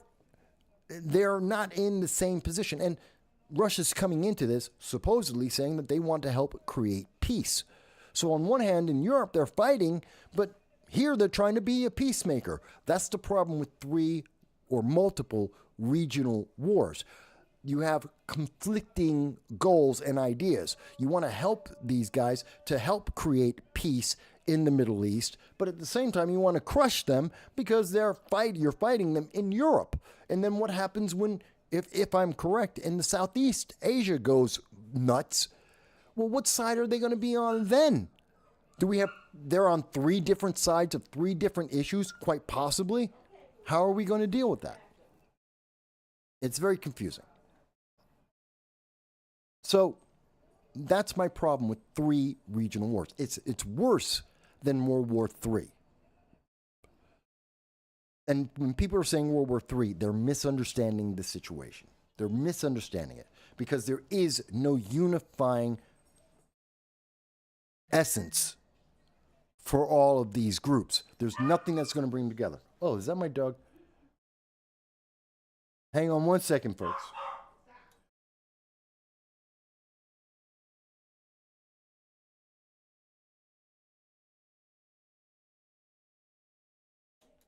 Okay, so my family's going to take my dog out. Sorry, he's right on time. We normally take a break right about here. He's a little bit early, but they're going to take him, so he'll be all right. So let me go back to some. I hope what I've said is understandable. Now, some people are going to say, Mike, I hate what you say. That's a feeling. You can have any feeling you want. I'm not telling you to feel any way about any of these countries I've mentioned. That's up to you. What I'm telling you is what I believe is logical conclusions based on the facts at hand in the world at this time. You may or may not agree with that, and that's fine. We can have that discussion. You can hate Russia. You can hate Iran. I'm not telling you that you have to like them or any other nation, because that's immaterial. It does not change anything. Whether you hate Russia, whether you hate Iran, whether you hate any other country, it doesn't matter, because that's not important to the conversation. We have to get away from American view of politics that we suddenly have been sold in the last 20, maybe 30 years. We've been sold on this idea that we have to like the politics, or more importantly, we have to like the politician. We don't. That is absolutely unnecessary. That is immaterial. I don't care if they look good. I don't care if they're ugly as sin. I don't care if they're big and fat or anorexic skinny. It doesn't matter. Are they effective? Are they efficient? That is the only thing that is important about a politician.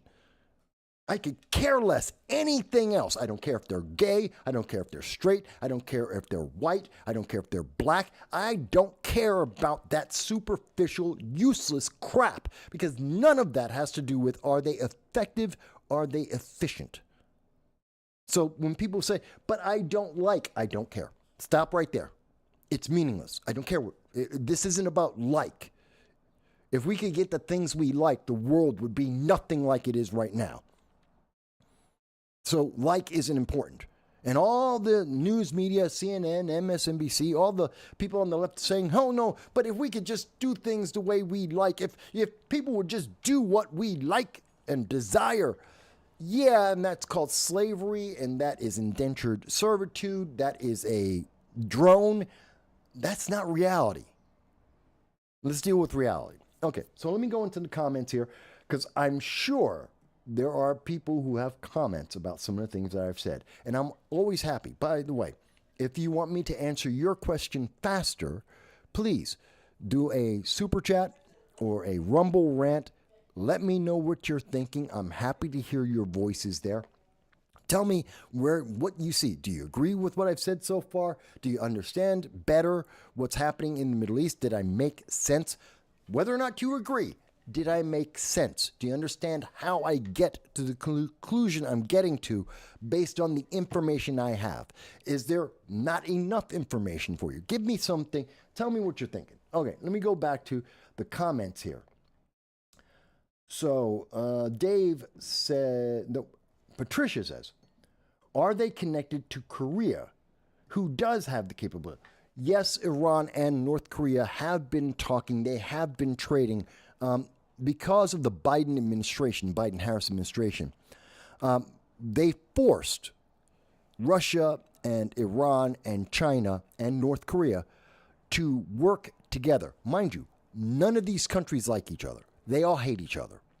They do not like each other. They are diametrically opposed in most of their ideologies. The one thing that they are unified in is they hate the West, in particular the United States. So we saw that when the sanctions were being imposed on Russia, Russia was leaning on China, and also with Iran, which didn't have the sanctions, and Iran was having sanctions lifted by the Biden-Harris administration. So they were doing more and more trade. And North Korea was also benefiting from that with the sharing hypersonic missile technology and drone technology back and forth with Iran. And Russia was trading with these nations to get in cash that otherwise was restricted around the globe. So they were helping each other achieve all the goals that they wanted that the Biden-Harris administration was trying to restrict from them all. And so, yes, they are connected. They have been talking with each other. I've seen one unconfirmed report that says that North Korea has publicly stated, that Kim Jong-un has publicly stated that North Korea supports fully and will militarily support Iran. I don't know that that is correct. Again, I've only seen one source with that. It was not the best source It's an iffy source, and I tried to confirm it. I have not seen a credible international news source that has confirmed that statement. So I tell you right now, I don't think it's real, but it is realistic. It is something that I could see Kim Jong-un or the North Korean government saying about Iran, because they are a trading partner of theirs, and more importantly, because China is a trading partner with Iran, so they would use their puppet to support them. I could see that, but I don't know that that's the case right now. Just to be fully inform you. Patricia goes on to say, Iran and South Korea have had diplomatic relations since 1962. Not quite the same, because the relations in 1962 would have been with the Shah. Very different government. Very different, not necessarily a better government, but a different government, very different ideologies. But they just never ended their relations, because that's a way that nations talk to Iran sometimes, through back channels. And one of those back channels is, since South Korea has formal relations with Iran, then other nations that want to talk to Iran would talk to South Korea, and South Korea will talk to Iran for them. It's one of the reasons why some relationships continue, even though the government's changed. You can still have countries still talking to each other. They just go through an intermediary, so the public doesn't immediately know what's going on. Patricia goes on to say, throughout history, the two countries have maintained a normal relationship, relatively, despite North Korea's close relationship with the U.S., because that's our access. When we want to have a back channel conversation with Iran, we can go to South Korea. And South Korea can talk to Iran for us. And no one will notice, no one will know that it's the United States saying these things or having this conversation. And that's how we get to the peace table sometimes, is we started a conversation through a back channel, and they build up the confidence. We work out the kinks in the deal to be able to then publicly say, hey, we're now going to have a peace treaty or a trade negotiation conversation with this country. And people go, where'd that come from? Well, it's because we've been talking about this for the last 6 months in back channels. No one knew about it. So that's kind of what happens there. But North Korea is also a very different scenario. Again, that developed in the last 4 years under the Biden-Harris administration, because of the way that Biden, his hit and miss political philosophy, his foreign policy was literally, what's going to get me elected? That was it. Everything that Joe Biden and Kamala Harris did was get through the next election. They were just trying to win the next election in front of them. They didn't have a focus. They didn't have an end point. They didn't have a goal. And because they were doing this so erratically, that allowed this coalition of governments to be formed. And it's been very detrimental. Going forward, Dave Davis says, Israel was targeting infrastructure and military and nuclear scientists. True. No matter where they were. Somewhat true. Some civilians were the result of collateral damage. Absolutely true. Absolutely true. There's no question about that. And I mentioned that. That is an absolute fact. But they were always going to be. I don't care what conflict you're talking about or where in the world it happens, or any time in history, there's always collateral damage. That's why we have a term for it. It's called collateral damage, because it sounds nicer than civilians died. I mean, that's the true answer. When you hear collateral damage, civilians died. But that's true of every conflict, everywhere in the world, by everyone. If there's fighting happening, there's collateral damage. On both sides. No one's a good guy. No one's a good guy in the middle of fighting. People are good guys after or before a war, not during. But the real question is, what is the magnitude of that collateral damage? And also the difference of it is, Israel is having collateral damage because they're going after infrastructure That would include the scientists and such. They're going after infrastructure. Iran is going after people. It's not collateral damage from Iran's side. They are specifically targeting civilians. I have a problem with that. I'm not happy that collateral damage exists, but I understand if you're targeting, and it's pretty pinpoint, to be honest, as these conflicts go, it's pretty pinpoint what Israel is doing. And there is collateral damage. It could be massively, devastatingly worse.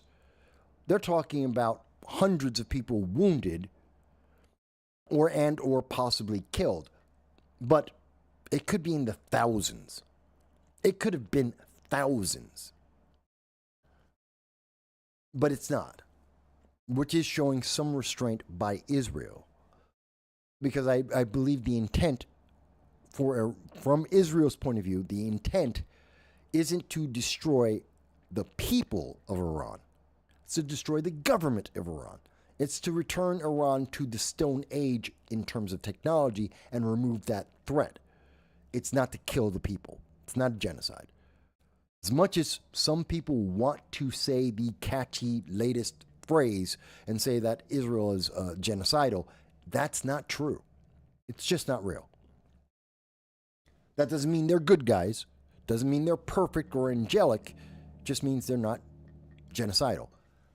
Iran, Hamas, Hezbollah, Houthis, they're genocidal. Because they told you. They have told you directly they want to be genocidal. Their goal is to be genocidal. There's a big difference between the two. So let me see. Hey, John Lascom has come in with the big $9.99 in terms of a super chat. And John says, thanks. Well, thank you, John. Thank you for giving us the super chat. First super chat of the day. It's $9.99. I appreciate that. That came from, I believe that was a YouTube super chat. I appreciate it. You can also super chat, guys, on Rumble. I think it's a little bit cheaper than it is on YouTube, but thank you for that. And as I mentioned, if you do use a super chat or a Rumble rant, you will go to the top of the list in terms of me responding to you. But John, I appreciate and thank you for your support of this channel of free speech and conversation, whether or not you agree. I didn't ask that, and I'm not asking that. I'm not asking anyone to agree with me. I'm asking you guys to hear me, and let's have the conversation. And if you think I'm wrong, or you think I don't understand something, or you want to understand more, ask me the question. I'm happy to answer. That's why I'm here. Because I guarantee you, NBC is not going to have this conversation with you. They're going to tell you this is how you should feel. That's it. CNN, AP News, you're not going to get these conversations. They don't want a conversation. They want you to obey. They're going to tell you who they want to win. They're going to tell you how you should feel about it, and they're going to let it stop there because they don't care what your response is. I do, because I think you're an individual. They think you're a piece of meat, and they want to use you based on your check boxes. I don't believe in that.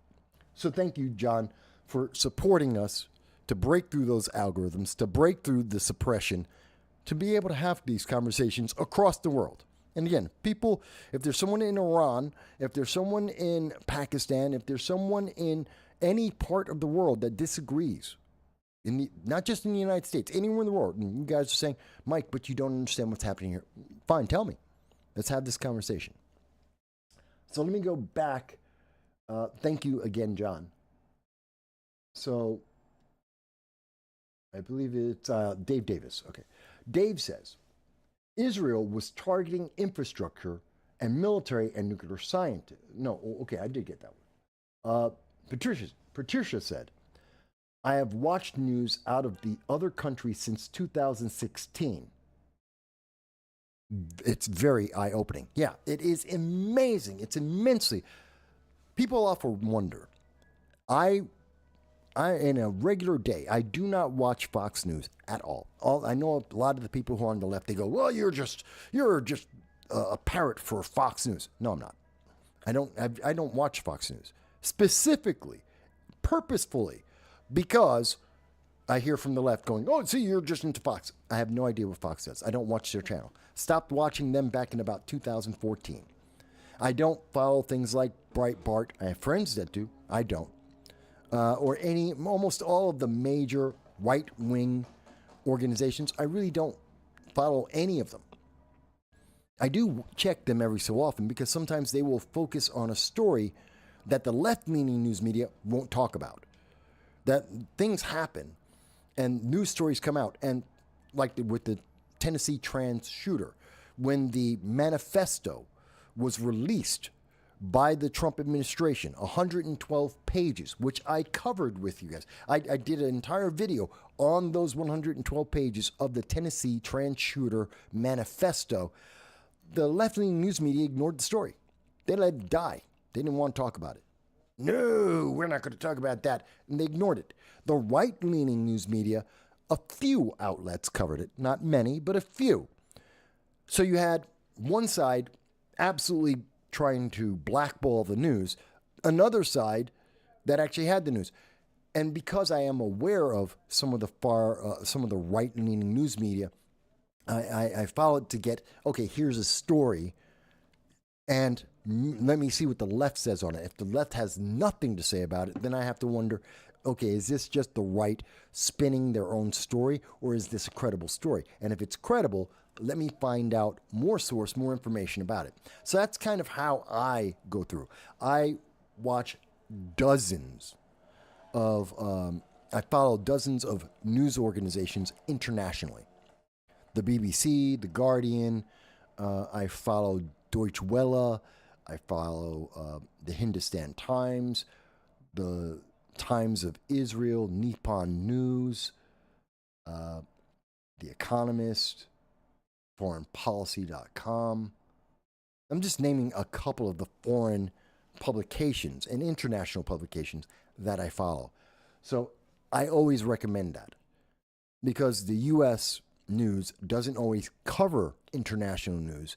And when it does, it very often has a massive bias built in. Sometimes it's better to see news about what's happening in America from other countries. Because stories that are happening here, sometimes the mainstream news media in the United States won't even cover it, and you'll get it from some other country instead. It happens all the time, folks. Dave Davis says, I quit listening to talk radio a while back because it raises my blood pressure. I don't blame you. Again, the same problem exists in talk radio, except now you're talking about on the right. In terms of cable news or traditional news TV, you're looking at the left. It is massively, overwhelmingly, we're talking about like 90% tilted to the left, if not to the progressive socialist left, massively left. But when you go to talk radio, you get the same kind of bias, except it's going to the right. Same degree of tilt, except it's to the right. Now, we have seen that in terms of radio, that the left have tried to to try and do the same thing. It's always failed. It always fails. Because the left has nothing appealing to say. This is why you don't really see in the left, if you look at all of the people who are on the left on the internet, and they don't usually go onto internet programs. What they do or have talk programs, they're in echo chambers. They talk to each other. That's why Blue Sky exists at all, is they talk to each other. They talk in their bubble. They don't talk to anyone outside their bubble. They want to only confirm what they have already decided, whatever they're already feeling. The right has conversations. The independent media have conversations. Third parties have conversations. Now, there may be varying degrees of bias in all of those groups, but at least you get a conversation. That's why we see social media is more independent, and that's why people are coming to independent media like me And yes, I am considered independent media. Yes, I'm right leaning, but I'm independent. And people are coming to programs like this because at least we'll have the conversation. We value you and your opinion and your agency. Traditional media doesn't. Cable doesn't. Talk radio doesn't. At least that's the way I've seen it. Dave says, it's reported that they found the Minnesota shooter's vehicle. Well, in the second half of the show, I am going to be talking about the Minnesota shooter. And I'm going to be talking about that massacre, that maniac. And I hope that person rots in hell for what they have done. And I know some people are saying that he's a Republican or maybe he's a Democrat, and I don't care. Every mass shooter should rot in hell. All of them. I don't care about their political persuasion. I don't care about their dating preferences. I don't care about how they self-identify. I don't care about any of that crap. Every mass shooter should rot in hell. Period. Full stop. That's my opinion about that. Different people may disagree. All right. This is about the 2-hour mark. So I'm going to take about 45 minutes, a little bit of a break. I'm going to go have a cigarette. I'm going to get something. I got to get my coffee because I don't have any coffee. I live on coffee. Oh, God, my blood is like coffee and caffeine. So I need some coffee, and I need a cigarette, and I'll probably check on my dog. So with that being said, I'm going to take a break. What we're going to do is we're going to say it's for 4:30, so 5:15. At 5:15, I will be back. Now, in between now and 5:15, I'm going to play my conversation with Larry Sharp, rather, on Larry Sharp's program. I did an entire, as I said, I stepped in for Larry Sharp. I was guest hosting on The Sharp Way, which is a libertarian program. Larry Sharp is a libertarian, and he is my friend. Yes, you can have friends in different political ideologies. I have many of them. And Larry Sharp, good friend of mine, Marine, he had to go to Freedom Fest, as I said earlier. He asked me to guest host. I took it on. I was using an entirely different system. It's StreamYard. I use OBS, so I had to get used to that. Very different audience. His audience is very libertarian and left-leaning. A lot of people are left-leaning on there. So it's a very different audience. I had a fantastic time. Had a fantastic time talking with them, going over the issues, and doing what I do here, but doing that with them. So I'm going to play a little bit of that. And then when we come back, we'll talk about Minnesota.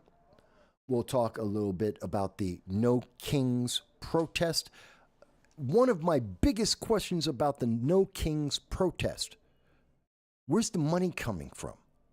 Because there is money in protesting all the time. This is an absolute fact. We all know this. There is money in protesting. And that's both for having the protests, getting the people, the signs, the shirts, and all that. Absolutely. There's money behind this. Who was behind it? We know. We have an answer. It's one of the big questions I had. Mainstream news media did not ask this question, will not tell you. We now have an answer, a definitive answer on who is funding all of the protests. So we'll talk a little bit about the No Kings protest.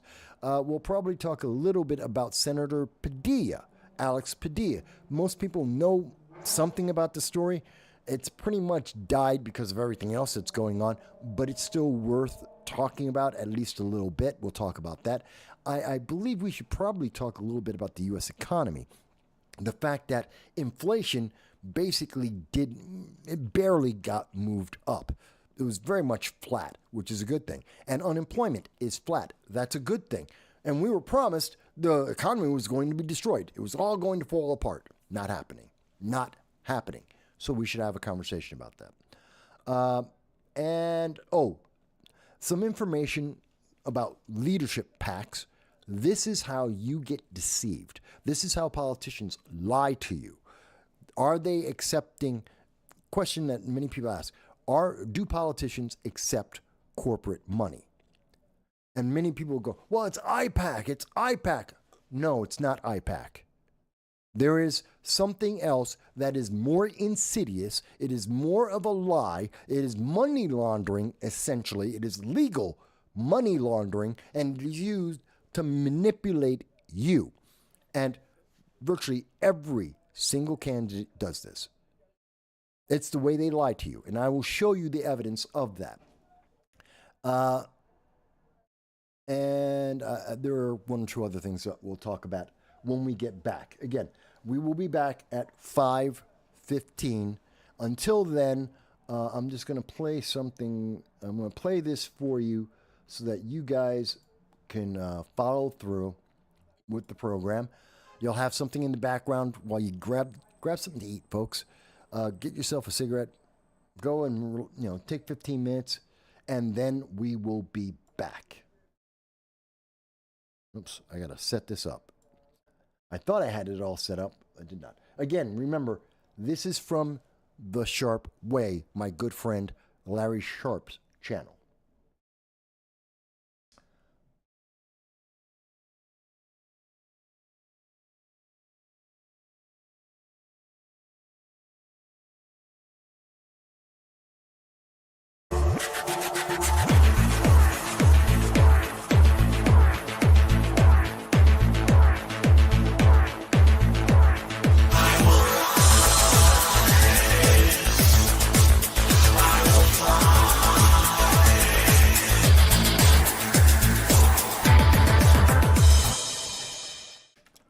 Well, hello, everybody, and thank you for joining us. This is The Sharp Way, episode number 645. I'm happy to be here with you. And no, I am not Larry Sharp. I know some people are going to be very surprised right now, but it is 7 o'clock and it is June 12th. Yes, we did start on time, and I'm looking forward to this opportunity. Now, before anyone loses their mind and wonders what happened, did the Republicans take over Larry Sharp's show? No, not really. What happened is Larry, as many people may be aware, is currently across over in California at the Libertarian Convention. He's at Freedom Fest right now, and he's doing a great job there. He's been moderating. He's a host. He's taking care of that event. I believe he's doing a couple of videos about that. I know I've seen some photos of him being over there. And so while he was there, he said, but I have the show. And he really wanted to do the show and make sure that he kept in touch with the audience because he loves you all. And so I talked to him and I said, I can help out. And he said, you know what, Mike, go for it. First time, as far as I'm aware, first time he has ever had a guest host on The Sharp Way to take over for Larry. And I said, you know what? It's a heavy lift. Let me see if I can do it. Now, I promise, for those of you who are familiar with me, I am the host of No Soundbites Allowed, which is on YouTube and Rumble and all the rest. And people may be aware that every Sunday I do a show about 2:30 p.m. Eastern Standard Time. And it usually goes about, a short show for me is like 4 hours. A long show for me and 12 hours is not unheard of. I'm not going to do that to you guys. Larry normally does about a 2-hour show. I'm going to do a 2-hour show. So I hope it'll be interesting. Now, one of the things that came in mind when I was doing this, and Larry, I got to give it to him. I got to let you guys know. Larry was phenomenal. He said, Mike, do the show. Do your show. Do it the way you do it.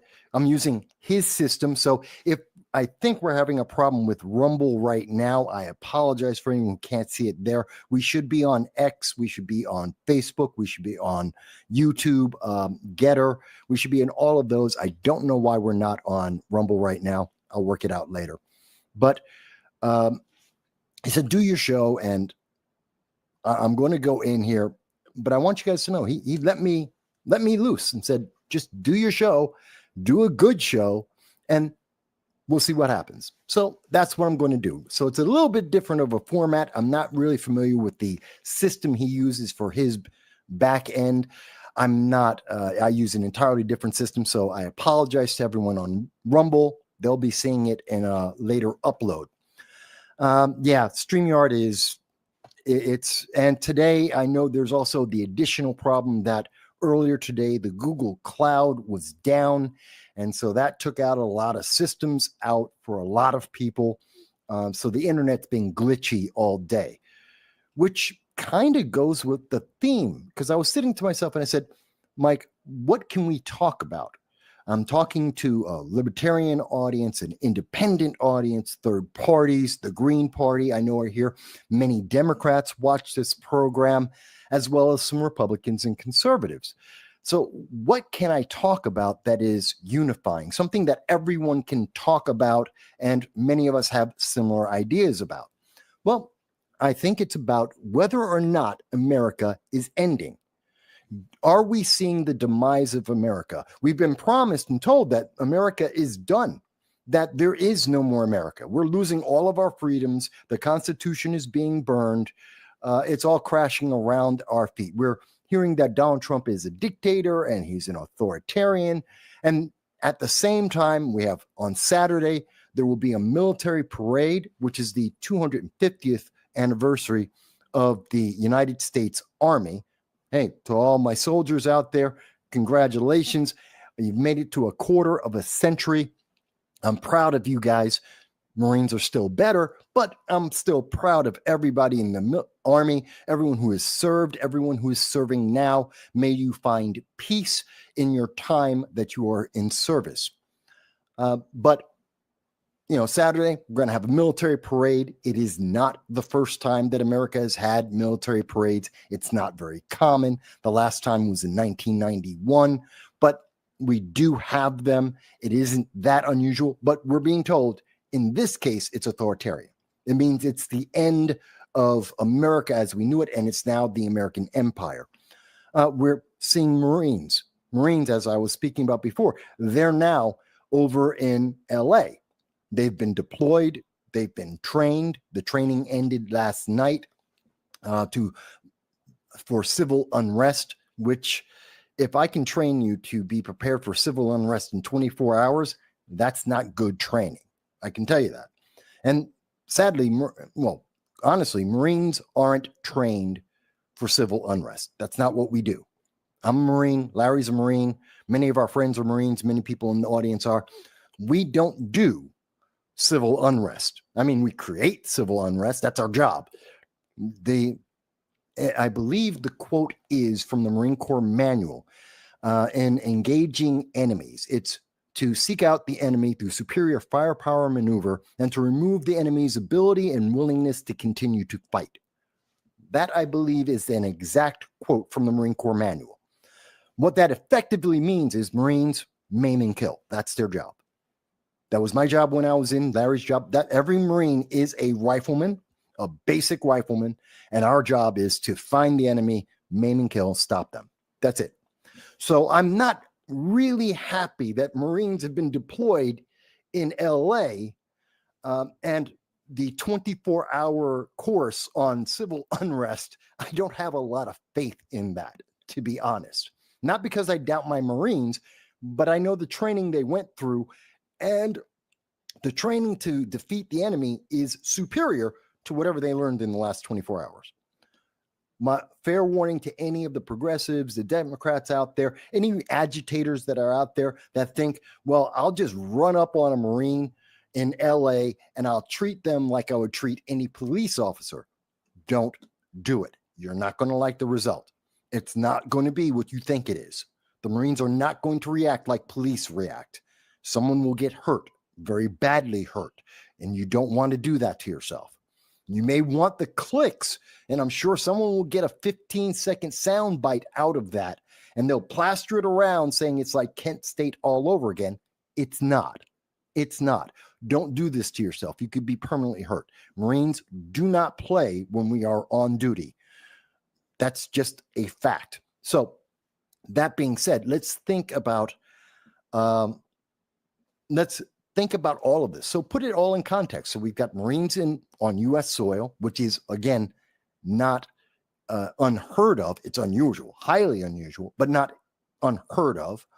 But in this case, to perform a policing action, that part is unusual. But military has been deployed on U.S. soil before.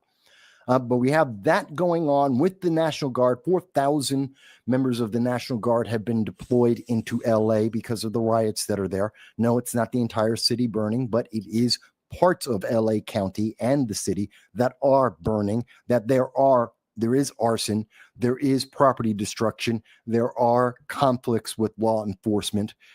So that is happening. There are agitators out there. There's two different groups in LA. There are those who are protesting, which is absolutely perfectly fine. I don't know anyone, whether you're a Republican, conservative, no matter what your political preference, if you are peacefully protesting, scream at the top of your lungs, carry the signs that you want to carry, and make sure your voice can be heard as much as it can. Absolutely no problem with that whatsoever. I don't care what you're protesting for or against. As long as it is peaceful, you're not blocking the roadways, so ambulances, fire trucks, emergency services can get to and from. People can go to and from work. Knock yourself out. Go for it. You can protest as long as everyone gets to live their life. Don't bother people's lives if they don't want to be involved. Leave them alone. Make your voice heard. So that's one group that's in LA. There is another group in LA. Those are the agitators. Those are the people who are there specifically to get the TikTok video. They're there to get the video clip, the viral clip that they're going to put out so that the Democrats, progressives, their favorite candidate, whatever, Antifa, whatever the group may be, that they're going to get that clip and say, see, this is why you should give me money. See, this is the problem in America. That's why we have to get rid of the Constitution. Or if you're talking about the members of the Democratic Socialists of America, this is why we have to get rid of the Constitution. This is why we have to have human rights and not civil rights, not constitutional rights. They're going to use it to promote their agenda. Those two groups are very different. The second group that are looking for the media hit, the eyeballs, to push their political agenda, those guys are the ones that are dangerous. Those are the ones that are very often burning down the police cars, destroying the public property, getting into confrontations with the law enforcement. They're the ones that turn the protest into a riot. Because the moment that there's violence involved, the moment that there's destruction of property involved, the moment that other people who don't want to be involved are being forced to be involved, that is no longer a protest. That is almost always a riot of some degree. Thankfully, it's not as bad as what we saw in 92 with Rodney King. It's not as bad as what we saw in 2020 with the lockdowns and the BLM, but it's not good. I mean, it's not the 120 days of protests that we saw in Portland, but it's not good. And it's continuing. And for people who don't know, normally protests organically only last about 3 to 5, at the most 7 days. It's because people can't be angry forever. They don't have that much anger. The emotion goes away. The energy goes away. You eventually have to go to sleep. You have to go back home to change your clothes, to eat some food. And when you do that, that energy, that anger that you've been out on the streets screaming about, that goes away. And that's why most protests tend to end in about 3 to 5 days. People have lives that they have to live. They need their energy. They need to recoup. They've made their point. And the media doesn't really pay attention. The news media, usually in a 3-day cycle, they move on to the next news event. But what we're seeing is a group, again, that second group, the agitators are coming in and they're pushing the story forward. And these are the people who are getting gas masks and shields. And you should ask yourself, who's paying for that? Where is that coming from? Because the protesters that were there originally, as angry as they may have been, waving the Mexican flags and running around, they didn't have gas masks. They didn't have shields. They weren't organized. The new group, ones that we've seen in the last 2 days, they are, that is something very different. Now, again, let's bring it back to the main question of today in the show is this the end of America? And is Donald Trump the cause of this? Is this something that we can lay at the feet of Republicans and MAGA and America First, and most importantly, Donald Trump, Orange Man Bad? Can we say Orange Man Bad did this? I don't think we can. I honestly don't. And I know there's a lot of comments going on, and I hope most of them are great right now. I haven't had a chance to take a look yet. But I think if we look at this logically, we come to a very different understanding. And again, that doesn't mean you have to like Donald Trump. I'm not asking anyone to vote for a conservative or a Republican. I'm not asking you to change your party affiliation. I'm not asking you to think that Donald Trump is your best buddy. I'm not saying any of that. You don't have to like him. That's not important. Is he effective? Is he efficient? That's a question we should ask. Is America being destroyed or rebuilt? That's a question we should ask. Should we believe the mainstream media that have lied to us continuously for the last 4 years, that we've seen repeatedly in various news stories over the last decade at least, that they have lied to your face over and over again? Should we believe them? Well, these are questions we should ask, and I'm going to ask those questions today, and I'm also going to give you my conclusions. For those of you who don't know, normally what I do in my program is I provide you with the links and the sources almost always. 90% of them are left-leaning sources because I am a Republican conservative. So I don't use right-leaning sources, almost never, so that you can see for yourself what I'm talking about and see the truth of it, because the truth is always there. The kernel of truth is always there. It may be buried, it may be hidden, but it's there. And then I make my conclusions based on the evidence, the credible news that is available to all of us. You may not agree, and that's perfectly fine. It's like a protest. You don't have to be in agreement with me, but at least have the conversation, because that's when America really shines. And that's why I would say, is America ending? No. Why? Because we're having conversations. You have this conversation with Larry Sharpe on a regular basis, and he's a libertarian, and he's run for governor. And by the way, I support Larry. He's a good friend of mine. I've spoken with Larry for about 8-9 years, maybe 10 years now. I understand many of his policies. I don't agree with all of them, but I think he is a genuine asset to America and to New York State.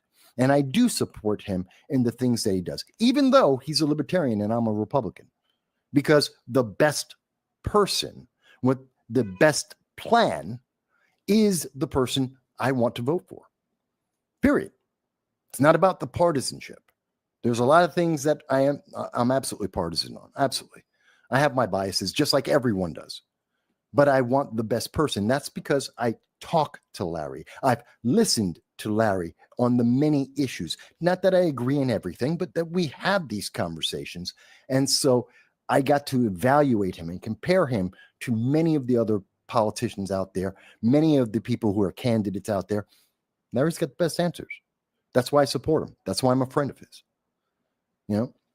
But let me step back for a moment, because not only do I like to go through these things, I also want you to know about some of the breaking news, because that also plays into this theme. Is America ending? Are we falling apart? Is freedom gone? And if freedom is gone in America, clear, it's gone everywhere in the world. We are the pinnacle. Whether you love America or hate America, it doesn't matter. Everyone in the world looks to America to be the shining beacon on the hill. We are the flame of liberty and freedom that everyone else looks at, and most countries try in some way to emulate. Most of them fail. But that's what they're looking at. This is what they're trying to get close to. And if it weren't for that, I tell you what, things would get really bad. By the way, if you have not, like, share, subscribe. Not for me, for Larry. This is Larry's program, for giving me the opportunity to share the First Amendment, my free speech with you, to give me the opportunity to talk about this subject with you.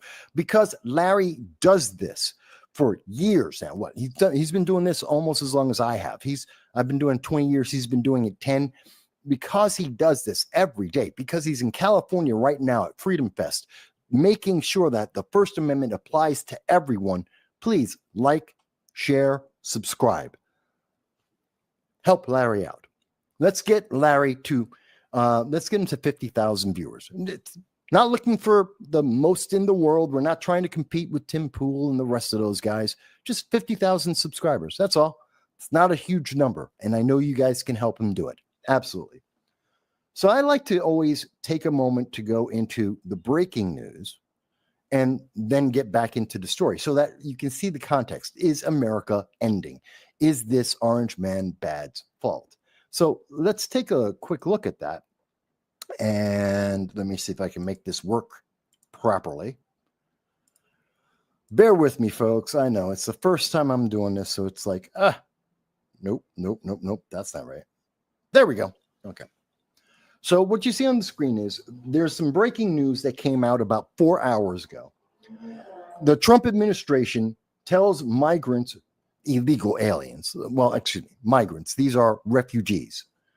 The Trump administration is telling refugees from Cuba, Haiti, Nicaragua, and Venezuela that their legal status no longer exists. Now, in this, what you'll hear very often from many members of the left is, oh my God, Trump is a racist. This is proof. He's getting rid of black and brown people because he's racist.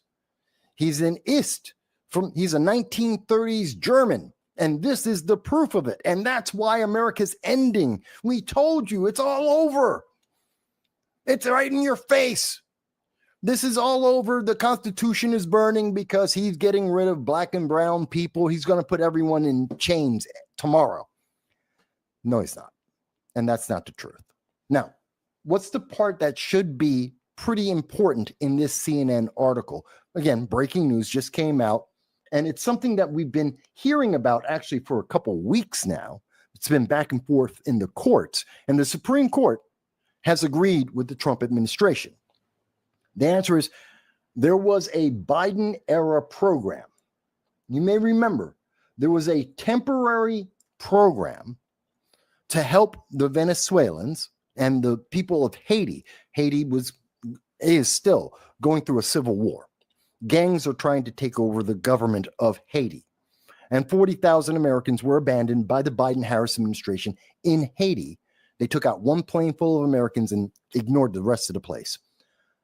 And so Biden said, oh, well, you know what? Let me do something to look good for the next election. And he said, okay, we'll let Haitian refugees come in. But he also let in Venezuelans because they're starving to death, and Nicaraguans and Cubans because, communism doesn't work. And what happened is they were on a temporary program. They weren't here permanently. They weren't given permanent refugee status.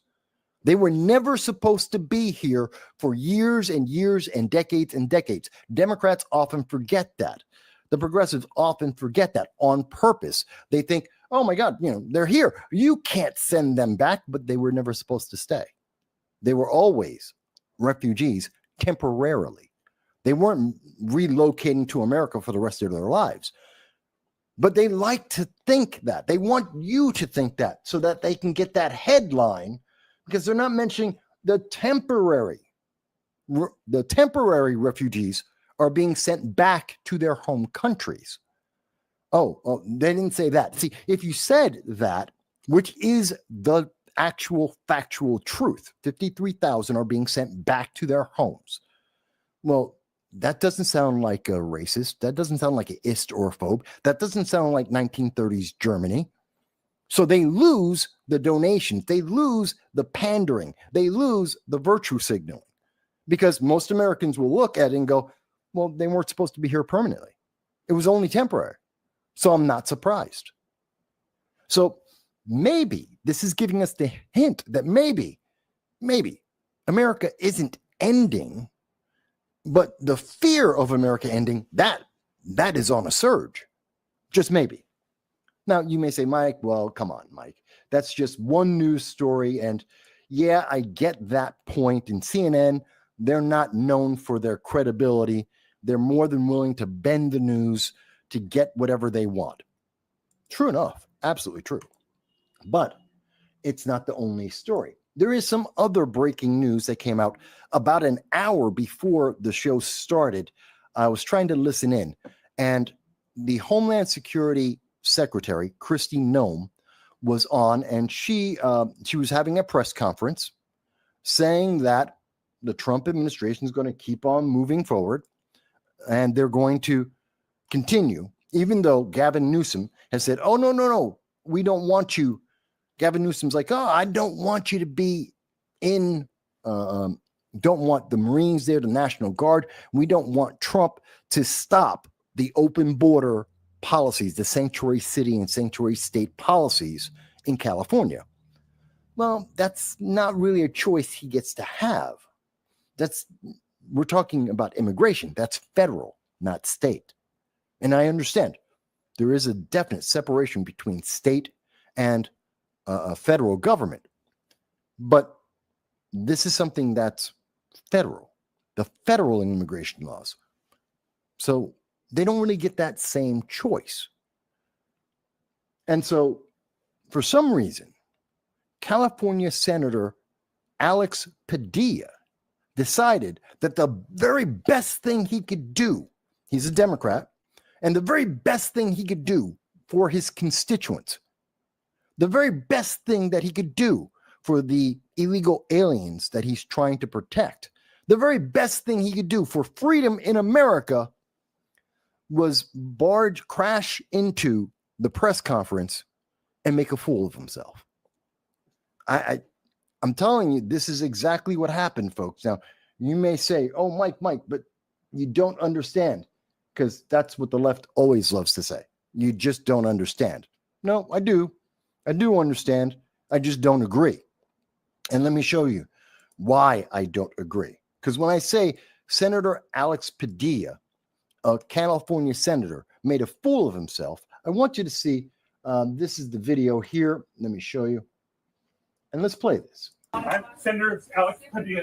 I have questions for the secretary, because the fact of the matter is a half a dozen violent criminals that you're rotating on your I also want to head talk off. about how many of our ICE agents have been doxxed for doing their duty, and how they have been targeted. I'm Senator Alex Okay, Padilla. I have questions. And so this is just going to repeat. This is from News Channel 11 out in California. And what you can see is he barged in because he's a senator. He got access to the press conference. He then disrupted. You can hear in the background, that's Kristi Noem giving her prepared remarks and talking about the policy and the goals and the mission that is ongoing in LA right now. What do they expect to do? How they're going to do it? How it's going to affect California, LA, the United States. This is important. This is critical. Now, the thing that upsets me about this and why I say that Padilla is pretty much a fool and embarrassing himself right here is because he's a senator. He has access to the Secretary of Homeland Security. He has access to the Trump administration. He has access to President Trump. Not only are there channels, not back channels, not secret backdoor deals, we're talking about he can make a formal request. He can ask her to appear in front of Congress, in front of the Senate, and speak under oath to him and every other senator. And he can ask any question that he wants and demand that she provide not only an answer, but documented proof of whatever it is that he wants to talk about. But he's not doing that. I mean, he has the official capacity. He has the right. This isn't me showing up saying, gee, I would love to talk to Secretary Noem, but she doesn't, I got my hand up, I have a question ready, and she just ignores me. No, it's not like that. It's not some guy down on the street or a protester who wound up in the room and decided to just scream because they want to make it. No. And I have to tell you, why is a senator doing this? Pandering. He's doing it so that he can have this clip sent out to all of his constituents so that they can give him more money, so that they can vote for him and reelect him, so that he can have more power. This is purely selfish because he has the opportunity and the capability to do something completely different.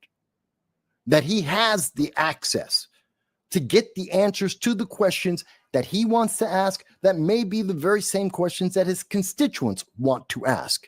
He has every opportunity to do that and can do it under oath, which would command the truth and documentation as well. Instead, he wants to get votes. He wants to get money. This is selfish. Alex Padilla, Senator of California, is selfish and doesn't care about his constituents because he's wasting their time and money on a gimmick. Is America falling apart? Is America going down the drain? Is this the end of America? No, but it's the fear of it. It's the fear of America falling apart. It's the fear of the end of everything, but it's not the reality. That's not what we are seeing. Okay. So, oh my God. Sorry guys, I didn't even notice. I just saw that we got, I know Larry likes to focus on members first. And of course, first beyond even any of that is when you see, thank you for the super chat. This is from the Lunatic Libertarian. He goes, I will give non-profane insight. Oh my God. I'm almost afraid of what you have to say about. I can't wait until I go through some of the comments here about what we've been talking about so far. But thank you, the Lunatic Libertarian, for the 199. And if you would like to be highlighted and get first on the list of comments that I am going to go over and speak about, you too can do a super chat, a Rumble rant, and help Larry out. He appreciates it. I appreciate it. And I also wanted to make sure that we acknowledge that the Lunatic Libertarian has been a member for 5 months. 5 months. And give good insight. Okay. There's a couple of comments going on in the background. I love that. Oh my God. We have another. Here comes another comment. Peace Logic says, how many politicians can you name that actually care about their constituents right now? Off the top of my head, I can name one, and that would be my good friend. Claudia Tenney, who used to be in the New York 22nd District. She's now in the New York 24th District. I've known Claudia for about as long as I've known Larry, about a decade. So I know her personally, and I also know her professionally as well. So I would say she cares about the constituents. Beyond that, I'm hard-pressed to name another. I mean, I'm being fair. I'm really hard-pressed to name another politician who isn't obsessed with pandering, getting money, and getting reelected to maintain their power. I mean, that's why they've been in office for what? I think half of the members of Congress have been in office for at least 2 decades, at least 20 years. We have many, about a third have been in elected office for about 3 decades, 30 years. That's older than some of the people who are watching this program right now. And we have people who've been in almost 40 plus years, almost 50 years. So it's insane what we're seeing out there. And many of our elected officials, they're multimillionaires, like Bernie Sanders. He's a multimillionaire. Bernie's never had a real job in his life. Barack Obama never had a real job in his life. He's a multimillionaire now. It's amazing. So money and power are absolutely in politics, as we know right now. And it's really sad. But I want to thank you, Peace Logic, for the $4.99 and making the comment.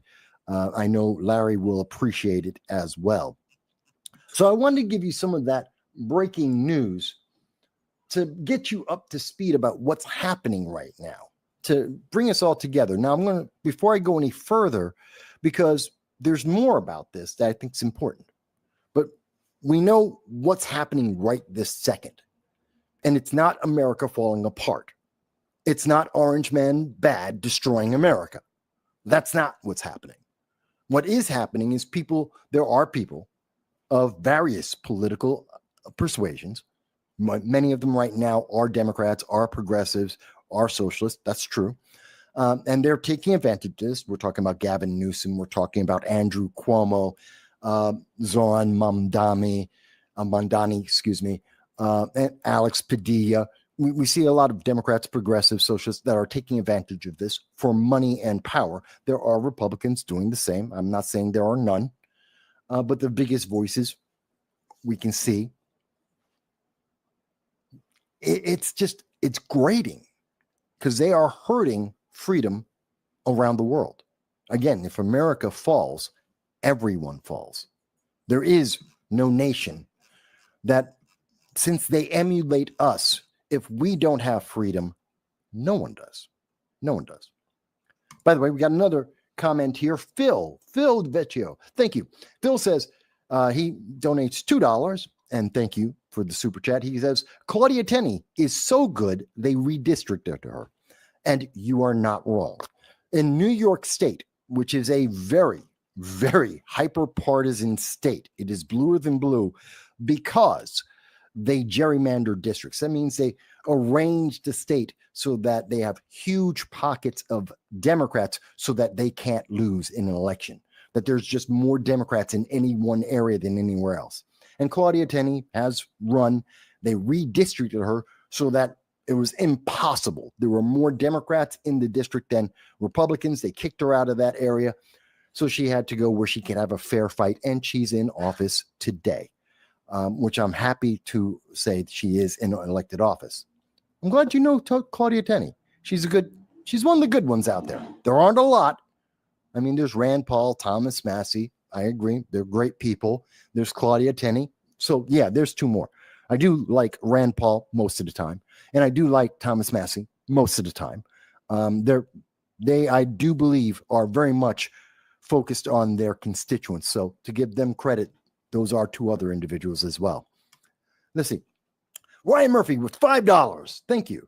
Ryan says, the Democrats have an approval rating of 21%. I believe that poll came out a day, possibly 2 days ago. I believe it was yesterday, but it might be 2 days ago that the most recent poll came out saying that Democrats have approval rating of 21% and a disapproval rating of 70%. These are Democrats. Democrats are pissed off at the Democratic Party.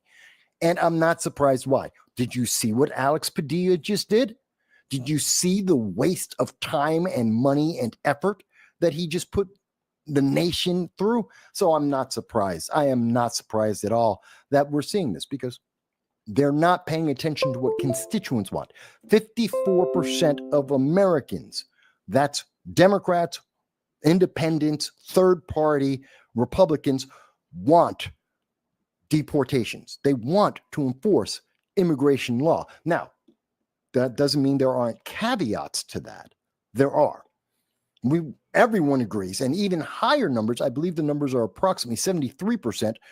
If I'm remembering the last poll properly, 73% want criminals, those who are violent criminals. They not just the crime of entering America illegally, but also those who then went on to commit the crime, other crimes, whether it's human trafficking, otherwise known as slavery, sex slavery, drug trade, various forms of corruption and crime. If they're doing that, assaulting, domestic abuse, we see a lot of that out there. And if they're doing these things, if they're maps, that kind of thing, then yeah, the problem is we all want them out. That violates every kind of condition that America's generous nation, the most generous nation in the world. The American citizens give away and donate more to countries around the world than individual countries. You could add up about 10% of all the countries in the world and their international charity, and that doesn't equal the American people by themselves, not the nation, the people, individuals like you and I. So when these people are breaking additional laws, it's really, really upsetting. It really is. But let me go back and check out some of the comments here. So before we go any further, I just want to catch up on some of the comments because they're coming in fast and furious. I love you guys. Thank you for that. So I see that Lunatic started off everything. He was the first comment I saw about 10 minutes before the show started. And he said, he's in the house. Yeah, you were. Absolutely. And he goes on to say, Larry, we are toast unless there is some serious restructuring. Oh, wait, I already said we're screwed a while ago. Okay. You know what? The sharp way is not getting restructured. I'm just here for a moment, and that's okay. Larry, trust me, I appreciate him giving me the opportunity, so it's not that bad. And I did, by the way, Larry didn't say this. I said this. Here it is. Let me put it up there. I was wondering, before the show started, I don't know if anyone saw this. I asked the question, I really wonder what all the libertarians in the audience were expecting from the start of the show. Did you expect brimstone, fire and brimstone? Am I being fire and brimstone conservative? I don't know. I don't think I am, but perhaps I am. I don't know. Let me know. So let me go on.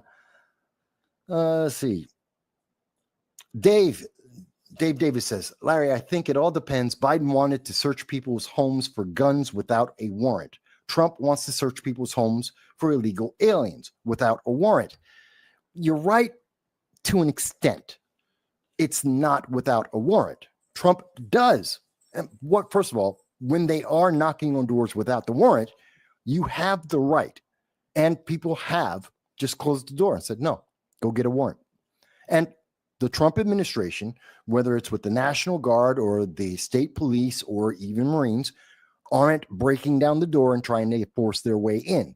If you close the door and say, get a warrant, they walk off because that's all they can do. If you invite them in, that's entirely different. Now you've invited them in, they can go and do the search as they want. Of course, you still have the right to say, get out of my house, but it's a little after the fact. And if they see something that's a crime, they can take action on that because you let them in. But there is not one example that I am aware of in the news media over the last week, anywhere in the nation, where we have seen that members of ICE, of Homeland Security, of National Guard, Marines, that they have broken into someone's home without a warrant and just broken the law. That hasn't happened. Biden did want to take people's guns without a warrant, and there's a lot of examples of that, but I won't get into Second Amendment tonight. We're going to talk more about other issues. Let me catch up a little bit here, because, God, there's a lot of comments. I love that. Let's see. Liberty lady is correct. She says, Larry is kicking ass at Freedom Fest right now. Yes, he is. He's doing a great job there. And I hope people are appreciating that he took time off of his show to go out with them because he wants to support them as much as he wants to support you guys that are watching in the audience. And he's doing a great job. And I hope this is living up to his expectations. I'm sure I'm going to get a text after the show from his team and or him telling me whether I did a great job or not. I'll probably know before then based on the comments. Let me see. Let me see here. I'm just trying to catch up.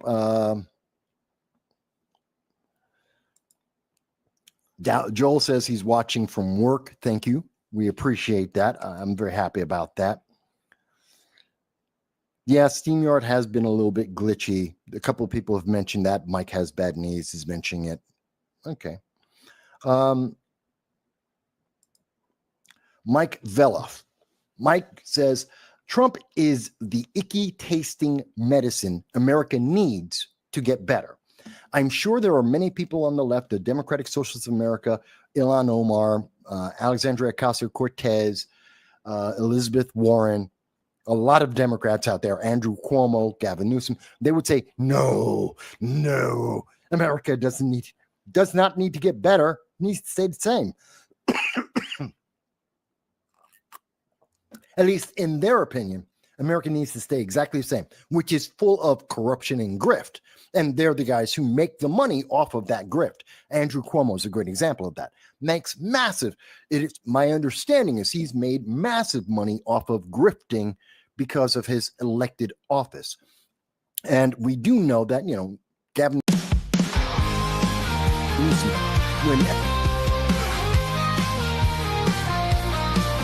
There's a dragon on the wire, breathing digital flames. No sound bites allowed is the name of his game. With a coffee in one hand and his puppy on his lap, cigarettes curling, smoking his political trap. Michael Vass roars through the screen, he flies, painting red and blue skies with his fiery cry. He's the world's watchdog, calling out the bluff.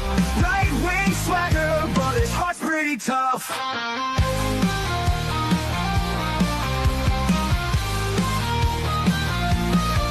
He's a Republican dragon with his truthful slight. Fights the battles unseen in the shadows of the night. From policy to passion, he breaks it all down, giving a voice to the voiceless, wearing his crown. Caffeine-fueled mornings, the smoke curls dance. Puppy at his feet, giving life one more chance. Through algorithms and bias, he cuts straight and clear.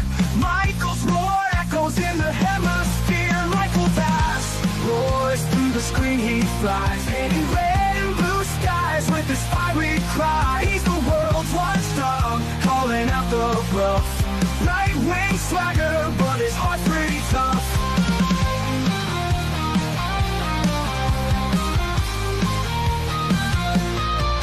No sound bites allowed is his ultimate creed. A dragon's perspective where facts are the seed. Standing tall on his battlefield of thoughts, guarding the truth that others forgot.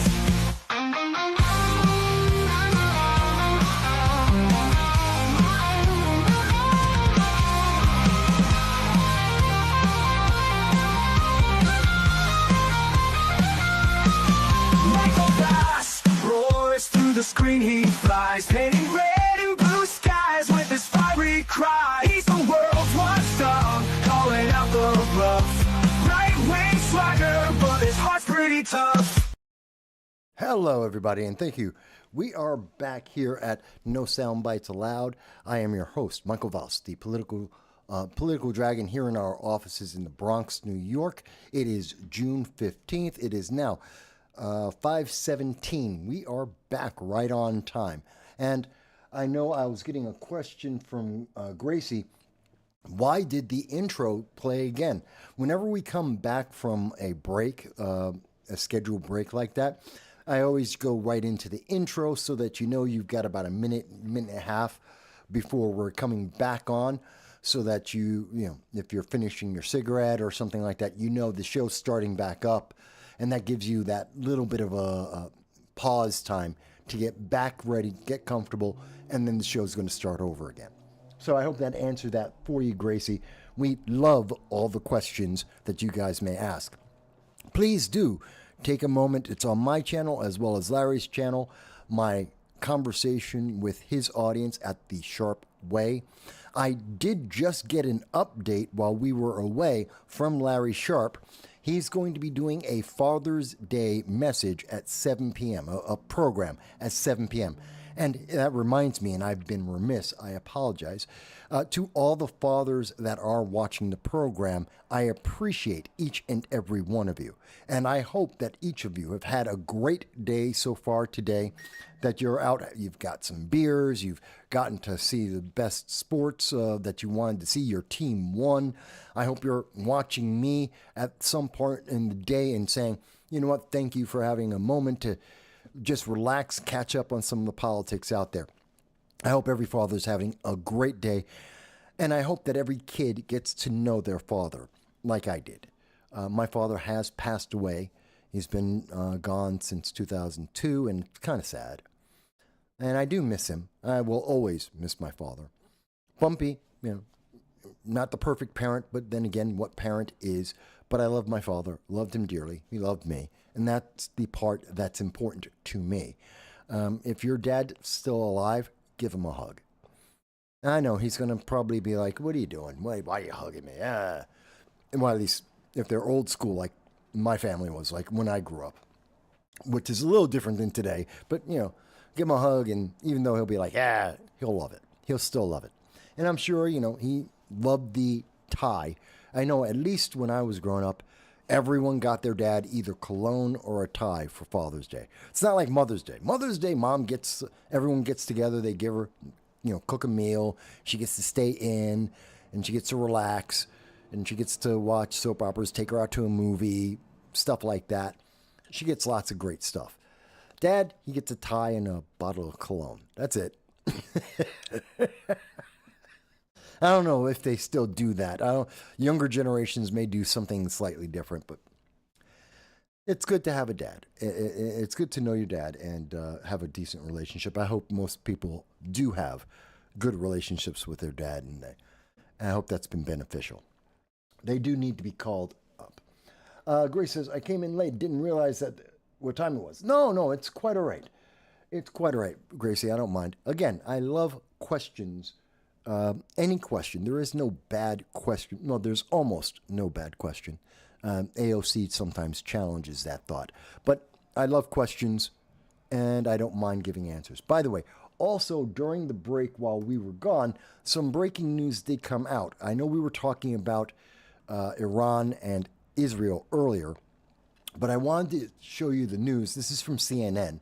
And they mentioned that Trump rejected a plan from Israel to kill the Iranian supreme leader, that would be the Ayatollah Khamenei. That's with an A. And you can see here that the plan was proposed to him at least once. Two sources, according to CNN, are saying that the Israelis wanted to target Ayatollah Khamenei, and Trump said absolutely no. Now, the United States, according to Donald Trump, is not involved in the actions that Israel has taken to start this war. We knew it was going to happen. They told us about it, and we wanted them to wait until we could make a deal or not, like definitively knew that the deal either wasn't going to happen or definitively knew that it was. The Israelis said, the Ayatollah said, no, that's definitive enough. Time's up. And they went forward. So the United States had an idea it was going to happen. We knew it was potentially on the horizon if a deal couldn't get done. It explains why there was so much pressure by Steve Witkoff and the Trump administration to try and get a deal done as soon as possible. And now we understand that. Obviously, in those discussions, some of the potential targets were discussed. And that may be why we see such a hyper focus on the infrastructure of Iran. But one of the things that's important is Trump said no to killing the Ayatollah. And I think that is one of the smartest things we could have seen. I can understand the thinking of Netanyahu saying, well, we cut off the head of the snake dies. If you get rid of the Ayatollah, then it's over. The country will collapse. There will be internal strife and fighting, and as people try to figure out who's going to be in charge. And maybe this will be the end of the fanatical religious theocracy that we've seen in Iran since 1980, actually 1979. But I don't think that's correct. And I agree with President Trump. If Israel had attacked and killed Khamenei, which I thought they were trying to do, apparently I was wrong. They wanted to do it, but they didn't try to do it. So I stand corrected on what I was saying earlier about this entire attack. But I think that Trump is correct, because if Khomeini had been killed, that would have been a religious furor. He would have been a religious martyr. And that would have been fuel for all of the fanatical religious maniacs in the government of Iran, and groups like the Iranian Revolutionary Guard, the IRGC. They would have taken that as an attack on their religion, their God. And people, you want to talk about something that would motivate people to fight and die, that's it. Take out the religious leader, they will fight and die for their religious ideology. So I think Trump was right to say, no, don't do that. Don't touch him.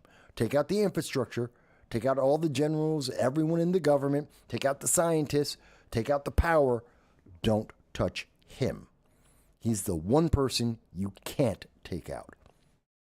But at least we know now some more information and details about that. Oh, wait. I forgot to put my face back on. All right, no problem. Sometimes I forget to put my face on. Sometimes I forget the sound. This is what you get when there's only one person and we're doing it live. It's a little more difficult. It's easier when you got 10,000 people and you make $10 million, like, the mainstream news media. But we make do, don't we, guys? By the way, we are getting close.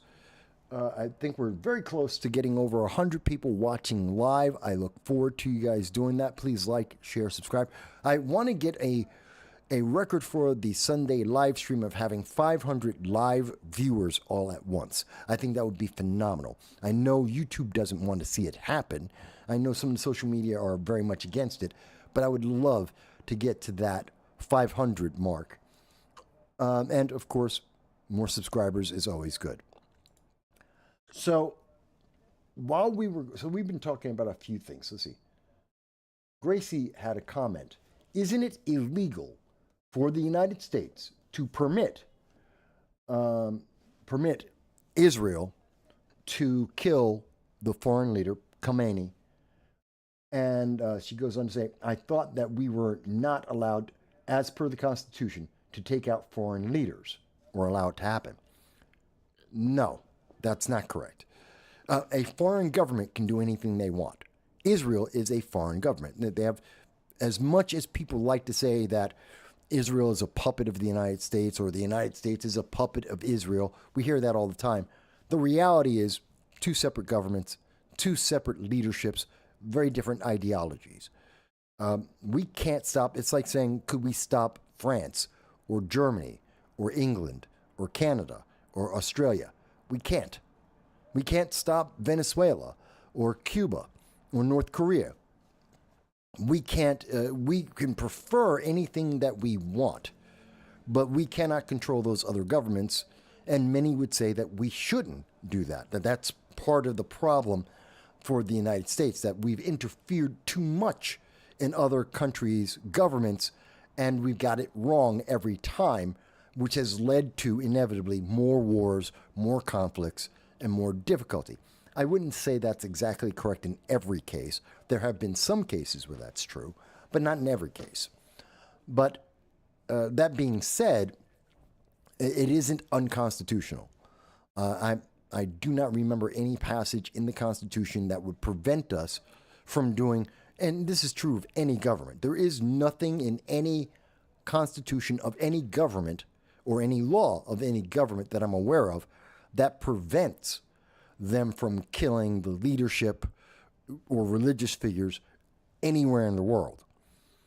We just see that governments don't do that because the consequence is worse than if they is always going to be worse, because you're going to have an eternal enemy and or a martyr, and you're going to be fighting forever.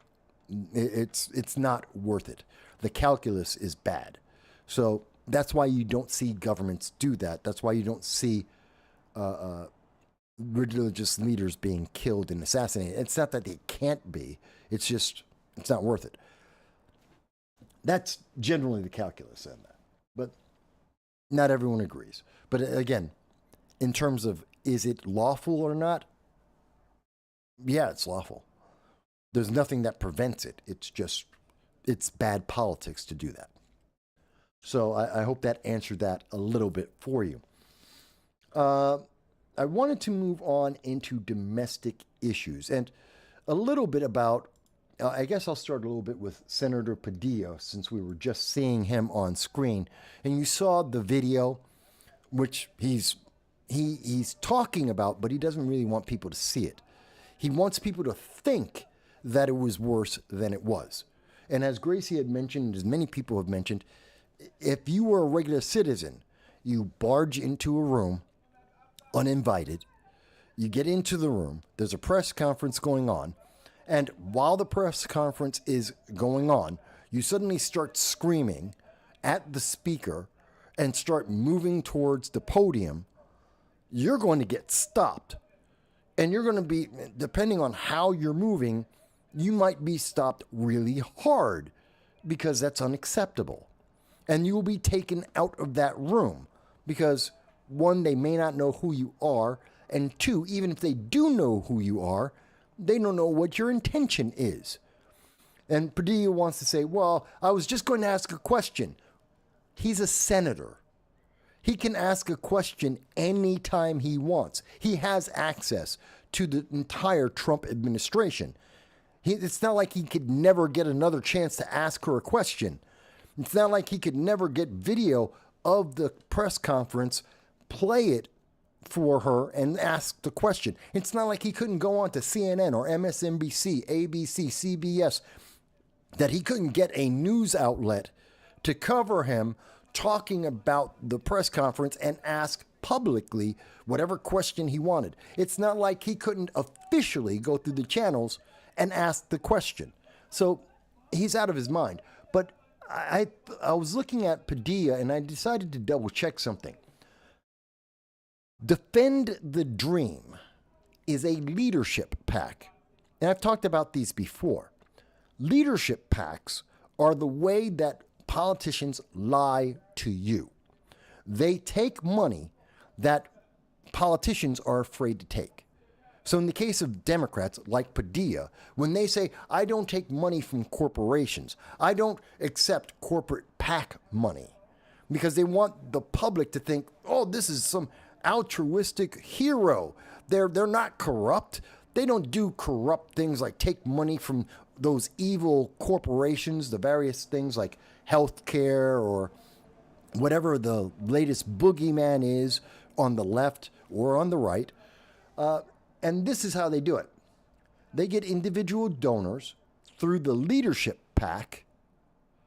The PAC, like Defend the Dream, well, that's a Democratic leadership PAC. And they take money from corporations all day long. They have no problem. This is from open secrets.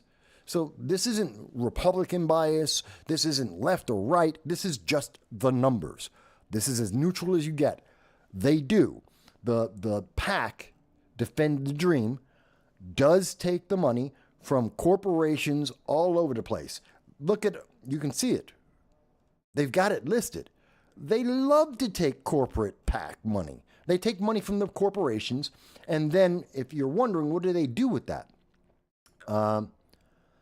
Well, here's Defend the Dream, and I'm just going backwards. This is Alex Padilla, and he gets money from them. Matter of fact, so this is Alex Padilla, and one of his big donors is Defend the Dream. Where do I have it? I have it up here somewhere. Not legislation, not expenditures. Give me a second. Not the demographics. Contributors. 2019 to 2024. Defend the Dream Leadership PAC, number 1. Showing data for 2024 election cycle for the campaign committee only. Leadership PAC, Defend the Dream, number 1. And they take money from corporations. But because Alex Padilla is taking money from Defend the Dream, he can turn around to his constituents and say, I don't take corporate PAC money. But you did. He goes, I don't take money from corporations. They're evil. All corporations are evil. The rich are evil. you're taking money from them. You're taking a ton of money from them. You just put it in a different package. And you hid it from the public. He's lying to your face when he says, I don't take that money from corporations. I wouldn't take their money unless it's put into a leadership PAC. And then he accepts money from the leadership PAC. But that's a PAC. It's entirely different. It's not a corporation. So I didn't take money from pharmaceuticals or law firms or name your evil bad guy corporation. He didn't take money from them. He didn't take money from the military industrial complex. He just took money from the leadership PAC that got the money from those groups. And by the way, when those groups are giving money to the leadership PAC, it wouldn't be surprising if they told them, and by the way, if you mention to Alex Padilla that, he might want to keep the war going in Russia, he might want to support Ukraine and say, war forever, just pass that message on for me. Yeah, it's still the influence. It's still there. This is the corruption. So I want people to see this because no one talks about this. The mainstream media doesn't show you this. It is public information. I'm not pulling up something that's secret. People just don't know what to look for. People don't know what these things are. I do. I've been doing political commentary for 20 years. I've been talking with and working with some campaigns for decades. So I know what to look for. I'm showing it to you so that you can see it for yourself. It's not right-wing politics. It's not MAGA. It's not, has nothing to do with America First. It's not because Alex Padilla is brown-skinned. If you didn't notice, this isn't a trick of the camera. It's not a filter. I'm black Hispanic. So all those silly things that the Democrats, the left, like to use to disqualify people, to try to mischaracterize or destroy their character, do not apply. I'm not rich. I'm black. I'm Hispanic. I'm working class, if not poor. What are they going to say? Oh, you've been bought out. Where's my check? Please, I need the money. No.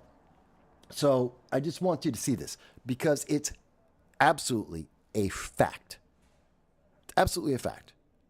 And the fact that this same senator, not only is he willing to lie, to say that to accept money from corporations that he tells his constituents he doesn't, while at the same time, he's lying to you about what happened when he virtually broke the law and got what he deserved when he didn't need to do any of that. He was doing this for sensationalism. He just wanted, and quite honestly, I guarantee you there's going to be an ad coming out from either from the DNC or from Alex Padilla that is going to have that clip saying Trump is evil. It's a dictatorship. Trump is authoritarian. Look at what they're doing to these members of Congress. I mean, Cory Booker's already said essentially that. Several of the Democrats in the Senate have said, oh my God, it's a dictatorship. How could they possibly do this to a senator? He's still an American citizen. They did this because they would do that to anyone. Just because you're a senator and or a Democrat doesn't mean you get treated different. Doesn't mean that you get to walk into any conference, any press conference, any event, and just walk on up and take the stage and say whatever you want. You don't get to do that.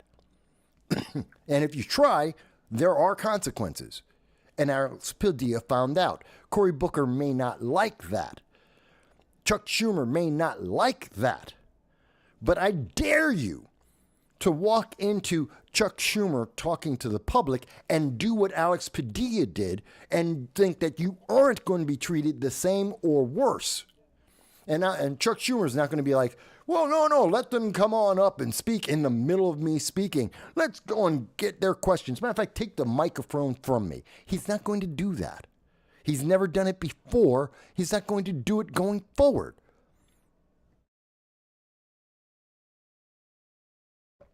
Yes, Patricia, the left is trying to make Alex Padilla look like a hero. He's not. He is wasting people's time. Again, he's a senator. Right after that video, when Secretary Noem got done with her press conference, and all he had to do is wait until she was taking questions, because it's a press conference. She says her prepared remarks. The press asks questions. Alex Padilla could have just stood there and waited until she started taking questions, and he could have asked any question he wanted. Again, not only is a senator, but because he's in the room and there is a part of the press conference where they take questions, he could have just waited for that and asked a question.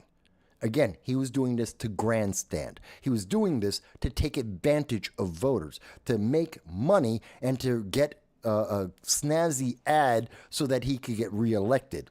He knew what he was doing. This is manipulative, and he should be voted out of office because he's dishonest. This is an example of corruption, of dishonesty. And I think that disqualifies him from his elected office. Others may disagree, but that's what I see out of that. Okay, so with that said, I wanted to jump over. Before we go to the No Kings, let's talk a little bit about the shooter, Minnesota. The Minnesota shooter is an evil, vile bastard. Full stop. I do not like this person. They are demented. They are demonic. That is my opinion of every mass shooter. Full stop. None of them deserve to be mentioned by name. And if they must be mentioned by name, only once. Only once should we mention their name in any article, in any video, live stream, whatever it is, because they don't deserve to be remembered. Let them rot in hell unnamed and unremembered. Because what they did is vile and evil. Every mass shooter, I don't care who they are. The fact that this was political of some sort, we believe, that's another thing. And I really question some of the aspects of this, because he is someone who worked for 2 Democratic governors of Minnesota, the most recent being Tim Walz. Tim Walz actually picked him to have a promotion.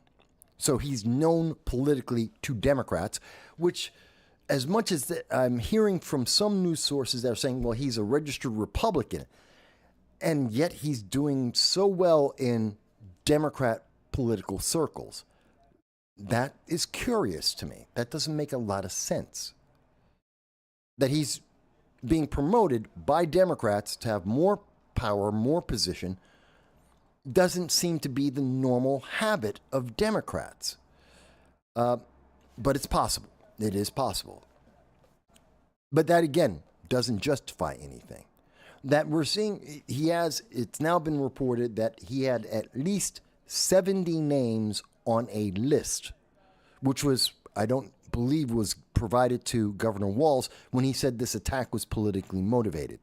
A tweet that he has later since removed, because this may not be political, it might be other reasoning. Not clear on that. But this guy had a list of 70 people. That scares me, because there's no justification for that. Look, I don't like I hate communists. I hate communism, hate it with a passion, because I've seen it. I've lived through in a communist nation. I've seen communism on a day-by-day basis for a year and a half. And most of the people that you will hear talking about socialism's great, Alexandria Ocasio-Cortez has never lived in a socialist nation, let alone lived there for a year and a half. She's never been there without being a guest, a special honored guest, and treated to the luxuries and the best of the very best.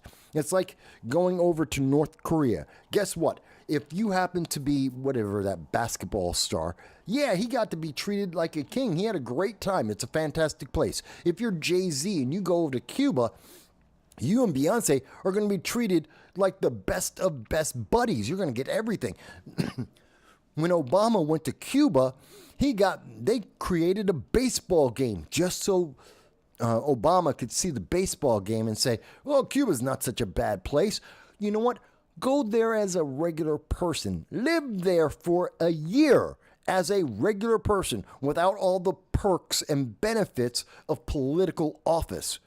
You're not going to have the same experience. That's what I lived through. No perks, no bonuses, just living every day in Moscow. And guess what? It sucks. And I say that to say this. And I wouldn't want anyone to put together a list of individuals and try and assassinate them because of their politics. Oh, but they're communists. I don't care. That's not justified. There is no justification for this. The left is fear-mongering, by the way. This is part of fear-mongering. Oh my God, he had a list, and he's a Republican, and guns are bad. MAGA is evil. We have to get rid of Donald Trump. Vote for Democrats in 2026. That doesn't make sense. They're not connected. Yes, this is a maniac. Yes, he is evil and vile and should rot in hell. Yes, he's a reason why there should be a death penalty. Absolutely. And I believe not just in a death penalty, I believe that we should bring back firing squads. If you're going to have the death penalty, have a firing squad. It shouldn't be peaceful. That's why we have a death penalty. It should be rare and exceptional to use it, but if you have done something that qualifies for the death penalty, then it should be brutal. It should be an example of something people don't ever want to have to deal with. That's a deterrent. You know, how did China get rid of China? At one point in their history, something like 80% of the population of China was addicted to opium. You know how China got rid of their opium addicts? They killed all the dealers. They rounded them all up, put them in the middle of a town square. They forced the execution of those individuals on their public TV. So it was inescapable to know this is what happens if you peddle drugs in China. They killed them all. They just round them up and kill them all. Now, do I think that's the right answer? No, I don't. But I do think it's very effective to make the point. And if you're going to have a death penalty, which I think is something we should have, because some crimes do deserve that, like this one, then you should have a penalty that is extreme to reinforce you don't want this. Don't do this because you don't want what's going to happen. You're not going to get a book deal. You're not going to be immortalized. No one's going to talk about your name in any kind of positive way. You will be forgotten as a footnote in history, and you will die painfully. That's my opinion. Now, not everyone will agree with that. Some people will say, Mike, that is just too far. Cannot agree. Okay. Some people can say that. But that's how I feel about it. You might think, Mike, that's not quite where you go. Okay. I'm willing to negotiate. Perhaps I'm too passionate about it. That's me. But that's how I feel. This guy needs to get caught. He's still running around right now. He had a plan. He had a backup plan for his plan. And he's still running loose. He needs to get caught as soon as possible. And we need to find out, is he working with anyone else? Because I'm afraid he might. If he is working with others, we need to know who those people are. We need to investigate those people. And if crimes have been committed by those people, they need to be tried to the fullest extent of the law. I truly believe that. We need to squelch this. And no namby-pamby, he had a bad childhood, don't care. Don't care. But he's a Republican. I don't care. He's a Democrat. Don't care. None of that matters. Anyone who's putting up those things are just wasting your time. And people like David Hogg who are looking at this guy and say, well, the guns are the problem. No, he's the problem. The shooter is the problem because he's a maniac. He's evil and vile. The gun is a gun. And we've seen that maniacs, vile, evil people, they don't need a gun. They use knives, they use machetes, they use bricks, they use cars, they use bombs. It doesn't matter the weapon. It's the fact that they have the intent. And we need to remember that. We are upset about the intent, not the tool for that uses that intent. He's a vile, evil person, not because there's guns that exist. He's vile and evil because he existed. That reminds me of something about the people who said, "Free Luigi." To an extent, I believe, the people who were there supporting Luigi, the guy, remember earlier this year, there was a CEO of one of the healthcare companies, healthcare insurance companies. And he was going to a conference. Supposedly, Luigi walked up behind him, shot him multiple times, killed him, assassinated him, and then tried to run away. Whoever did that, we believe it's Luigi. We don't know for sure, but we believe it's Luigi who did that. He hasn't been convicted yet. He might be innocent. But we believe it's Luigi. And many people were like, yay, yay for him. Yeah, that's right. Kill that guy. A lot of people on the left, a lot of progressives, a lot of socialists were like, this is the right answer. That's right. We're going to stick it to those corporations. We're going to make them afraid. We're going to punish them, kill them all. That's what they were saying at that time. And they wanted, and then you had the hashtag Free Luigi. And all of their lukewarm supporters across the social media were like, yeah, because this guy's a hero. No, he's not. He was evil. No different than this man right here. And in fact, by supporting Luigi, by supporting what Luigi did, cold-blooded murder, assassination, in supporting that, you helped to motivate this. Because crazed individuals, sick, vile individuals like this killer, look at situations like Luigi and say, well, then the right answer is to take the law in their own hands, to exact violence, extreme violence, assassination, cold-blooded murder, because the public will support me, because they will like it, because it's the right, I'm on the right side of history. Those are all the quotes that the left put out there for Luigi, for all of the acts of violence that the left does. These are some of the quotes that they use. And if you use those quotes for this maniac, everyone will go, no, it's not the same thing. Yes, it is. And the answer is, neither of those things were on the right side of history. Neither of those situations were good or productive or beneficial.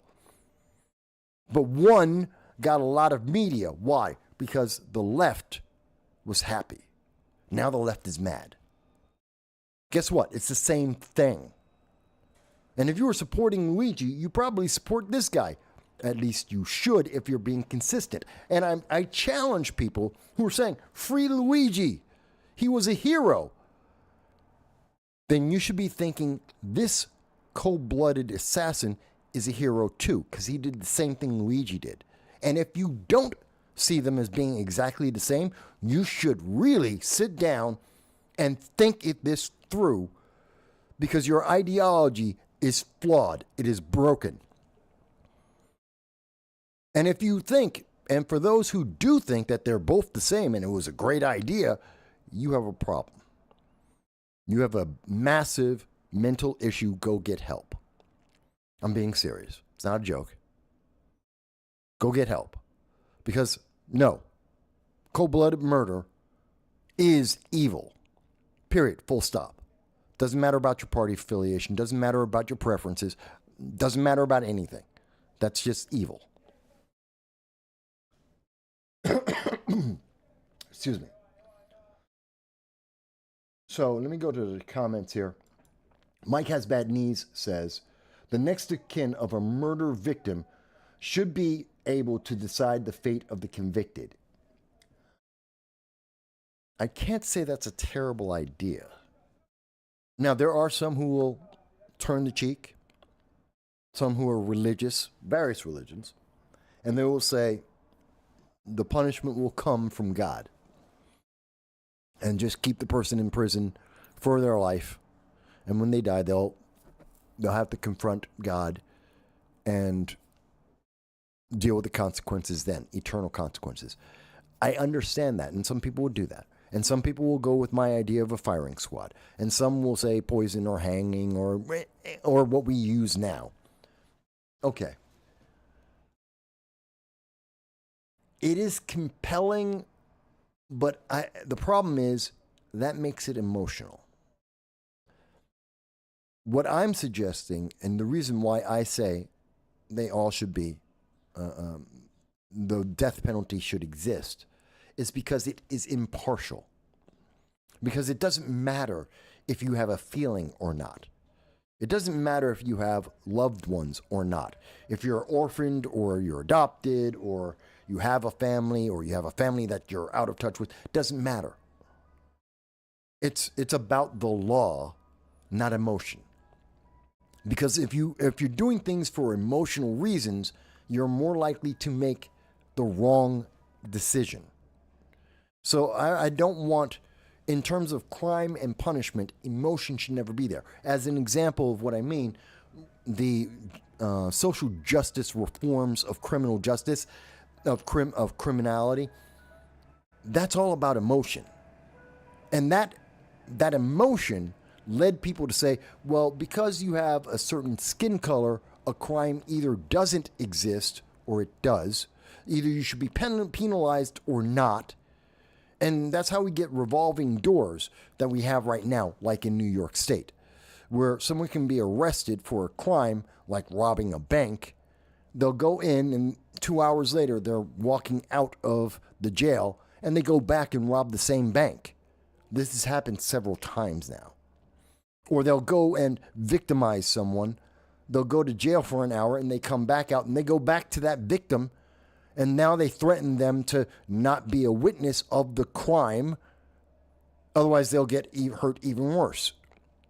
We've seen that happen a lot. Bail reform didn't work. Social justice doesn't work. If you have to put a modifier on justice, then it's not justice. You got something else completely different. So while I understand what you're saying, Mike Hesbetnese, I don't want the emotion in there because that adds a complication and it changes what we're looking for. I believe the death penalty should be about justice. It is the ultimate punishment for the ultimate act of evil. That's my point of view.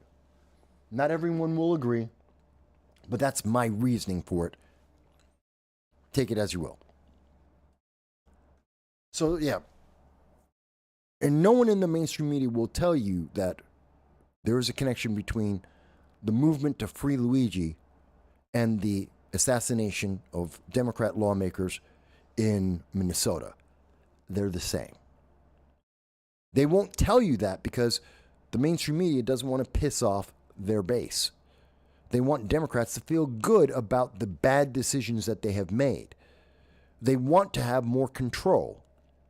But there is no difference because the mindset at the core of both of those events is evil.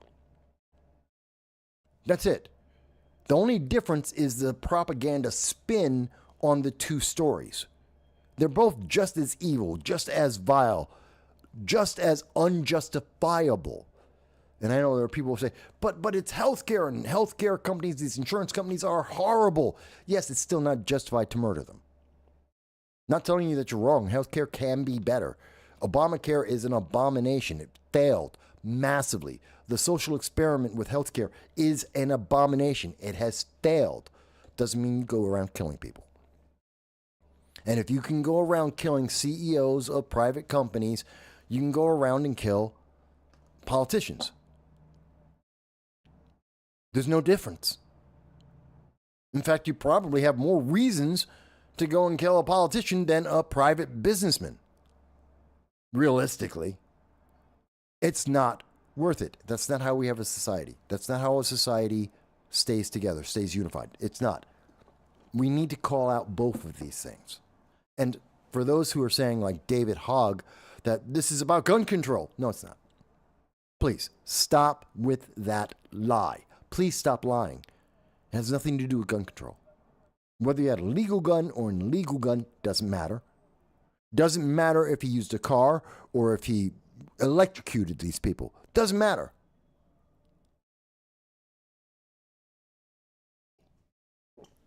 Again, this is how I think about it. You may disagree. That's fine. Let me move on. Because I covered that a little bit earlier. Now, at one point, I had asked a question recently, and I'm double checking here. I believe I put it out as a tweet.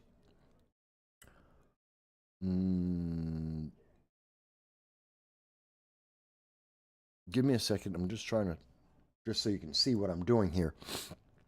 I believe I have a tweet about,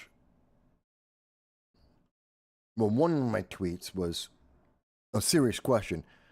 If President Trump's birthday wasn't June 14th, and or if he wasn't president, would the left still be upset about the Army celebrating their 250th birthday? And I know there's people who say, oh my God, but it's not about Donald Trump. It isn't about the military parade. It's not about the Army and its birthday. It's about Trump. It's about Trump's power. It's authoritarianism. I mean, otherwise, you know, the Air Force, they have a birthday. The Navy has a birthday. The Navy celebrates every time it comes to port. We have annual celebrations for our Navy. The Air Force is less than 100 years old. The Air Force was created from the Army in World War II, or at the end of World War II. That's when we had an Air Force. So it's not like it's not even 100 years old, as I recall. So they don't have a 100-year celebration of the Air Force. And when we get there, we probably should have a celebration for the Air Force for 100 years. It's not there. That's it. That's an illegitimate and useless argument. But that's the one that people pose up there. It's just you don't like Donald Trump. That's all that's about. Just say it. Just be honest with yourselves and us. You don't care about anything. Everything is about Donald Trump and he's bad. You have TDS. There's no reason we shouldn't celebrate the United States military, in particular the Army, on its 250th birthday. No reason we shouldn't. It's good for our nation. It's a morale boost. It's a unifier. And it helps with recruitment. We need those things. It wasn't expensive. $45 million, we spend $7 trillion a year. $45 million isn't even a rounding error. You're talking about 1/1000th of the money we spend a year. It's meaningless. But anyway, I was going for a different question here. Here it is. Here it is. So I asked the question that about the No Kings protest, because there's some very silly people who say, oh my God, Trump is trying to be a king. No, he isn't. He's following the law. He's enforcing existing law. You may not like that law. You may not want laws enforced. That's a different argument. Those are different questions. But that's not Trump being a king. That's Trump following the law. That's Trump doing what the executive branch is supposed to do. You may not like that, but that has nothing to do with being a monarch. And he says, so I was looking at the No Kings protests, and thankfully, we didn't have a lot of rioting. We did have people being arrested across the country, and that's been toned down. The mainstream media doesn't want to talk about that. So there was violence attached to this, because there is always violence attached to the left doing a protest. Every time, all the time, the left loves to have violence, and they live for violence, and they express themselves violently when they don't get what they want. It's just a truism. whether it's Antifa or BLM, and whether it's the lockdowns, George Floyd, autonomous zones, defenders of the Atlanta forest, you see this consistently. So I asked the question. I was checking the No Kings protests, and I see a lot of pre-made signs and t-shirts.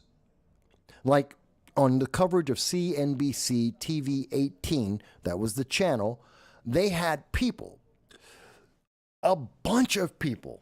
I believe I was watching it for like 2 minutes, and I saw about a dozen people in 2 minutes with a fixed camera walking past the camera, and each and every one of them had a sign that said, Department of People Who Work for a Living.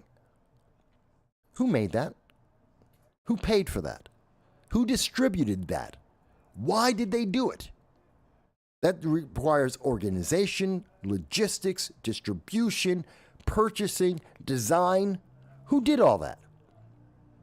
And got it out to what looks like dozens upon dozens of people at various locations across the country. Yeah, there's someone behind it. This isn't an organic protest.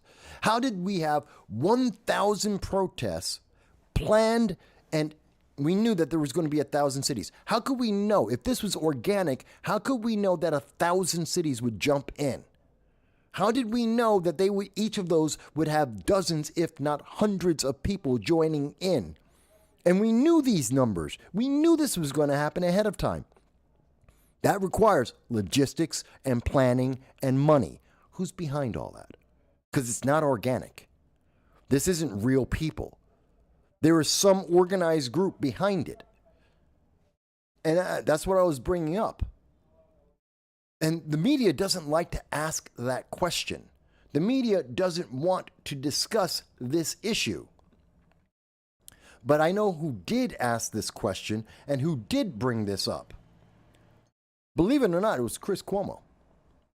Chris Cuomo, as much as I am no fan of the Cuomo family, as much as I think Chris Cuomo did a disservice to the public by helping his brother escape charges and try to deceive the public about the lockdowns and the deaths that resulted from it.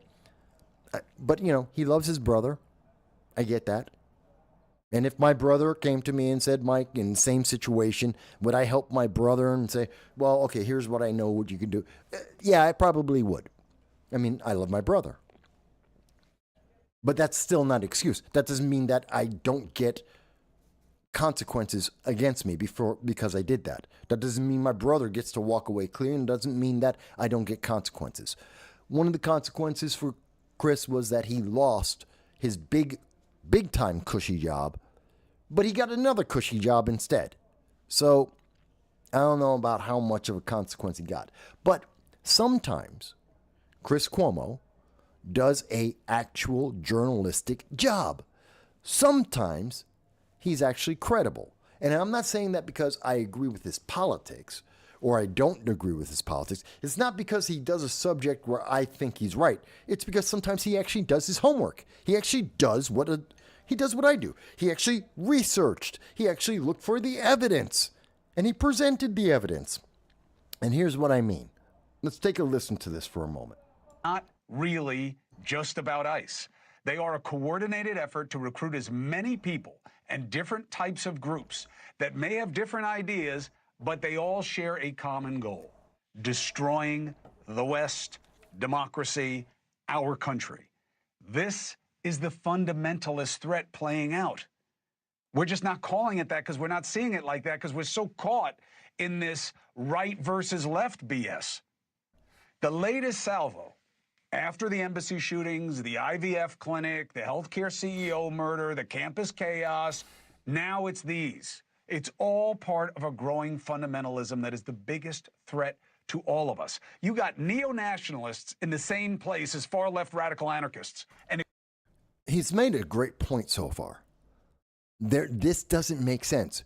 All of these events, many of them very, very closely in terms of timing, back to back to back, many of them having a lot of the same structure in terms of the protests and the way those protests happen. And the theme of those protests, which are all anti-American, all of them are about destruction of America as it exists, destroying the social fabric of America, destroying the moral fabric of America, destroying the structure of America.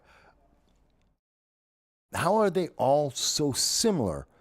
How are they, many times we have the same people over and over again at each and every one of these events. And I know personally, I've seen people, when I used to live upstate New York, where I did this for 15, 18 years, and political commentary, and talked to a lot of politicians, went to a lot of events. And I can tell you, I've gone out to BLM events, see the same politicians and the same people protesting. I go to the Progressive Leaders of Tomorrow and one of their protests. It's the same people that were in the BLM protest.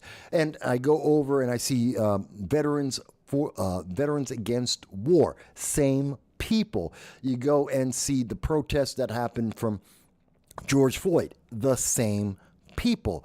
You name the event. The Columbus Day Parade, when we saw people like Messiah Andrews interrupt the parade and try to hijack it, and he got arrested. It's the same people involved over and over again. And many of these events that we're hearing Cuomo talk about right now, Chris Cuomo, it's the same people that show up at these events.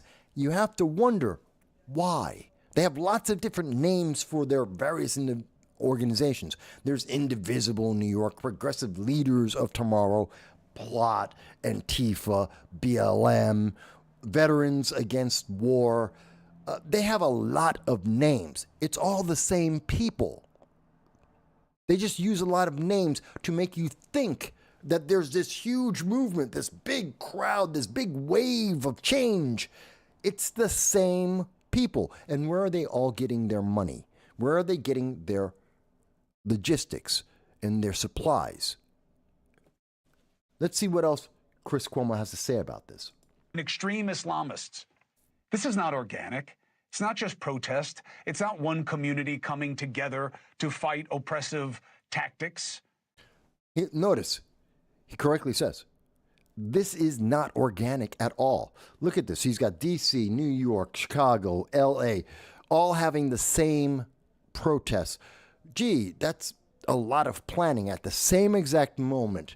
All of them having very similar, or if not the same signs, some of the same T-shirts, all taking the same kinds of tactics, all of them trained in the way that they're going to do this. That's not organic. Let's go on. It's not really about ICE, I'm telling you. And most important and most dangerous is that there's clearly organization and funding of these protests. Two questions: who and why? Now, that's my question. Who and why? I keep asking this question. CNN, MSNBC, ABC, CBS, NBC, New York Times, The Atlantic, The Intercept, Huffington Post. We can go, the Daily Kos, Axios. They won't ask these simple two questions. Who and why? Who and why? Who's funding this? Why are they funding it? I've been asking that. I'm independent media. I can ask that. But I'm not getting donations from these leftist organizations. I'm not like BLM. Got $90 million because Patrisse Cullors is supposedly a black socialist. She took $90 million, bought herself 6 mansions, got her family rich, and then quit. God knows, I should probably become a socialist, a political socialist, and get rich, get donations from all the leftists out there, and then just retire. Hell, they should be donating now. The leftists should be donating right this second. Why? Because I'm black Hispanic. And they're so happy to throw money at Patrisse Cullors or Carmelo Anthony. I don't understand it. But it's going to come clear in a moment. let's start with the truth. It's not uncommon for protests to receive funding and organization from political groups. I had a guy on the show who pays people to protest. I mean, that's a... Did you get that? It is a fact. Chris Cuomo interviewed a guy who he pays people to show up at protests. They're not real. They're not organic. They pay people to show up to make you think that it's a popular movement, that socialism, that the Democratic Socialists of America, Ilhan Omar, Alexandria Ocasio-Cortez, they pay to have people there to convince you, to manipulate you into thinking they're on the right side of history when it's all just a scam. Okay, Chris Cuomo. This is Chris Cuomo saying this. It's not me saying this. This is Chris Cuomo's on the left. He is a leftist. He is left of center. He's telling you this. Not me. Yes, I'm conservative. Yes, I'm a Republican. I have been saying this a long time. Here comes Chris Cuomo saying, finally, decades after I've been saying it, he's saying everything that I have said to you for years. It's a thing, okay, but not these. These protests are fed by dark sources with a desire for our destruction. One of the main players in organizing and funding the Los Angeles protests is a group called Chirla, okay? As someone Sorry. I'm not making money off the commercial, so they don't get to make money off of me. I'm not going to watch their commercial. I don't want to see it. Hang on one second. Of course, it's News Nation. It's the mainstream news media. So, they get all kinds of commercials. I don't. Okay, here we go. Let's pick this back up. HIRLA, acronym, Coalition for Humane Immigration Rights, Immigrants' Rights, whatever. Dig a little, and that starts to look like a misnomer. They have received millions in government grants and state grants, but now report. So one of the people helping to fund the lie, the paid protesters who organize these protests under multiple names of half a dozen groups at every one of these events that are all the same people, they're getting government grants. They're getting funded by your tax dollars. Let's go on. Reports are showing that there may be a foreign link, specifically from China. And they get money from China. This is what Chris Cuomo has alleged. Now, it's not an allegation. It is a fact that they're getting money from Chirl.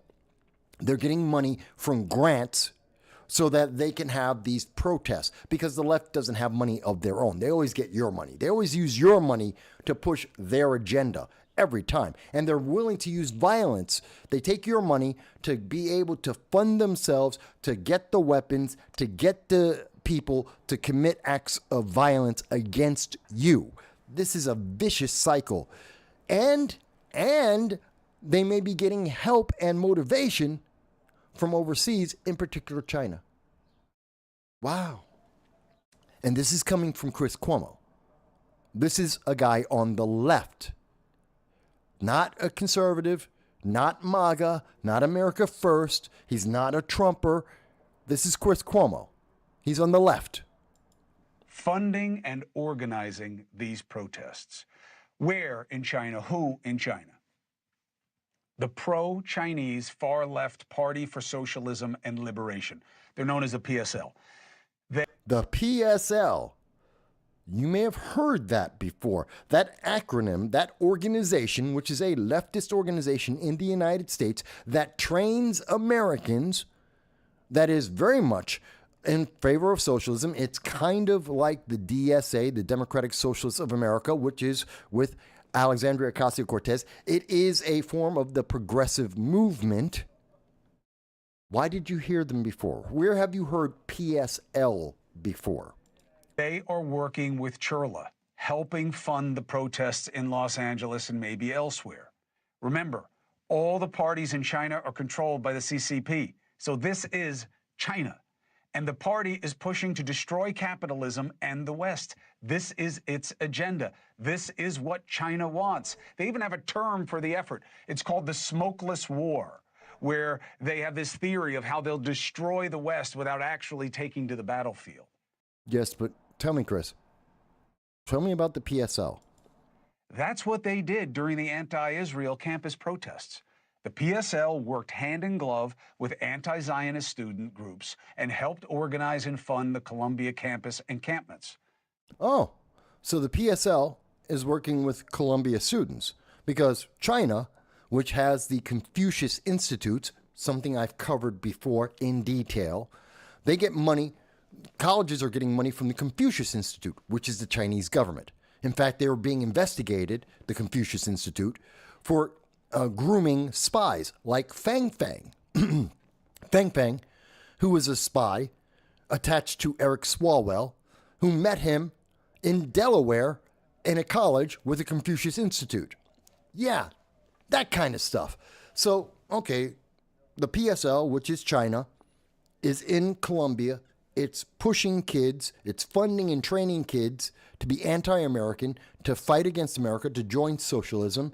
Okay, but isn't the PSL, I knew them from something else, not the protests against Israel, not the pro-Hamas, pro-genocide protests. There's something else I know them from. Now it gets scarier. Where does the PSL get its money? Enter Shanghai-based socialist billionaire Neville Singham. 2017, he sold his tech company for about $1 billion. Reports show the same year he started funding far-left groups like the PSL to the tune of millions. Singham. Why is there never one of these rich entrepreneurial billionaires willing to help independent media like me? Hell, all I need is $50,000 a year. I just need to be able to live and maybe upgrade some of my equipment. Give me $50,000. I can do that. Then, no, they'll give millions to these protesters who are useless and achieve nothing except they destroy America. And that's probably why you don't see them giving money to independent media. Why? Because most of us aren't trying to destroy America. We may not have the same idea about how to fix America, but we're not trying to destroy it. Most of us. There are some that do. And that's kind of sad, but go on. Is not America's friend. He has deep business ties to the CCP, but also has strong ideological ties to communism, period. People who worked for him says he's an admirer of Mao, Che Guevara, Hugo Chavez, not friends of American culture. According to the New York Times, Singham has funded and developed a deep global empire of pro-China nonprofits in the media and grassroots political space, steering millions into these groups over the years, including the PSL. And guess who was associated with the PSL and other Singham-funded groups? Elias Rodriguez. And there it is. And you may say, I've heard the name Elias Rodriguez. Yeah, he's the guy who killed 2 Israeli diplomats, members of the Israeli embassy in Washington, D.C. Yeah, the PSL. That's who they are. That's why you've heard their name before. The guys who trained this man for years before he left their organization. Yeah, that was China. China and its puppets, functionaries, donating to these organizations to destroy America, training these individuals, and those individuals then go throughout the nation, committing protests, destroying property, threatening your lives, and in some cases, committing murder. And these groups and these types of individuals are connected to the No King's protests, which are violent. They are, in fact, absolutely, yes, there was violence. Why? Because leftists don't do anything without violence. Because they don't have a message that would actually convince you of their ideology. They have to force you. They have to compel you. Because if you were actually paying attention to what they do, you would say no. And that happens a lot. When people finally find out what these guys are really about, they consistently say no. So Newsweek had an article about this, and in this article, in Portland, officers deployed tear gas and flash grenades. You've probably seen coverage from that. And you saw that some of the people who were covering that event were saying, oh my God, the police are fired, they're shooting at us. No, they weren't shooting rubber bullets. They weren't shooting real guns. They were firing tear gas to disperse the crowd because the crowd was unruly and trying to riot. But they're like, oh, boof, boof. You hear the boof, boof, which is tear gas being fired off. And they're like, they're shooting at us. Oh my God, I'm going to die. No, you're not. It's tear gas. You're not going to die from tear gas. With demonstrators breaching an immigration and customs enforcement facility, an ICE facility. They weren't just, it's not just because they were standing around. No, they were protesting and no one stopped them. No one fired a flashbang. No one fired any tear gas grenades until the protesters, who are paid for by China, who are trained in part by Chinese funding as well as government funding, decided that they were going to go and break into, vandalize, and destroy property, federal property, for ICE. That's a crime. And where did that story come from? CBS, ABC, NBC, CNN, MSNBC. Did any of the major news media cover this? No, the story comes from the Daily Mail in England. U.S. News didn't want to report it. The U.S. News did not want to share that news with you. You have to go overseas to another country to find out what happened in America because the left-leaning news media didn't want to tell you the truth that the protest, this mostly peaceful protest, was trying to break into and destroy government property that you paid for with your taxes because ICE is following the law. They didn't make the law. They didn't write their own law. They're following the existing law. The left doesn't want you to think about that. They don't want to tell you that. Let's go on. Culpeper, Virginia. A 21-year-old man, Joseph Cheklik, arrested after allegedly driving his SUV into a dispersing crowd in a parking lot, striking at least one person. That is evil. Now, I don't know if he was doing it because he was part of the group or because he was angry at them. Either way, that's wrong. Now, that's not the same thing as protesters breaking into an ICE building. I don't know which. Was it the protesters for ICE? Were they the people who were protesting against America or a counter-protest? I don't know. I don't know. But again, this is yet another example. You don't need a gun. You don't need a knife. The guy used his car. So this is violence at the protest. This isn't violence of the protest. The first one in Portland, that's the violence of the protest. That's the violence of the left that we see consistently in city after city after city. Salt Lake City, shots were fired during a No Kings march, critically injuring one person. KUTV reported that police took a person of interest into custody in there. These things, and there's still more stories in Detroit, in Chicago, in New York, in LA. I tell you, it tells you a lot. Okay, let me go back. Let me check out some of the comments. We're going to be wrapping up within the half hour. My friend Larry Sharp is going to be doing his show very shortly. Before then, please, if you have found this to be informative, entertaining, unique, if you just want to support the free speech, First Amendment in America, if you are one of the people who say, we're losing our freedom of speech, then like, share, subscribe. Help support this channel for free speech. If you're one of the ones on the left, they're telling us, well, Trump's destroying it all. We're losing our free speech. Then support this channel. Live by your words. Support independent media. Like, share, and subscribe on this channel. Then go over to Larry Sharp. Like, share, and subscribe for him. Then go over to Kit Cabello at Hard Lens Media and like, share, and subscribe for him. Larry's a libertarian. Kit Cabello is a leftist. They're all Marines, by the way. And I know them all. Yes, I'm telling you that if you believe that we are losing our freedom of speech. If you believe that Trump or whomever is destroying our First Amendment rights, which is ridiculous, because if it was, you wouldn't see the anti-Trump orange man bad news everywhere. It wouldn't exist if you didn't have First Amendment right. But if you believe that we're losing it, fantastic.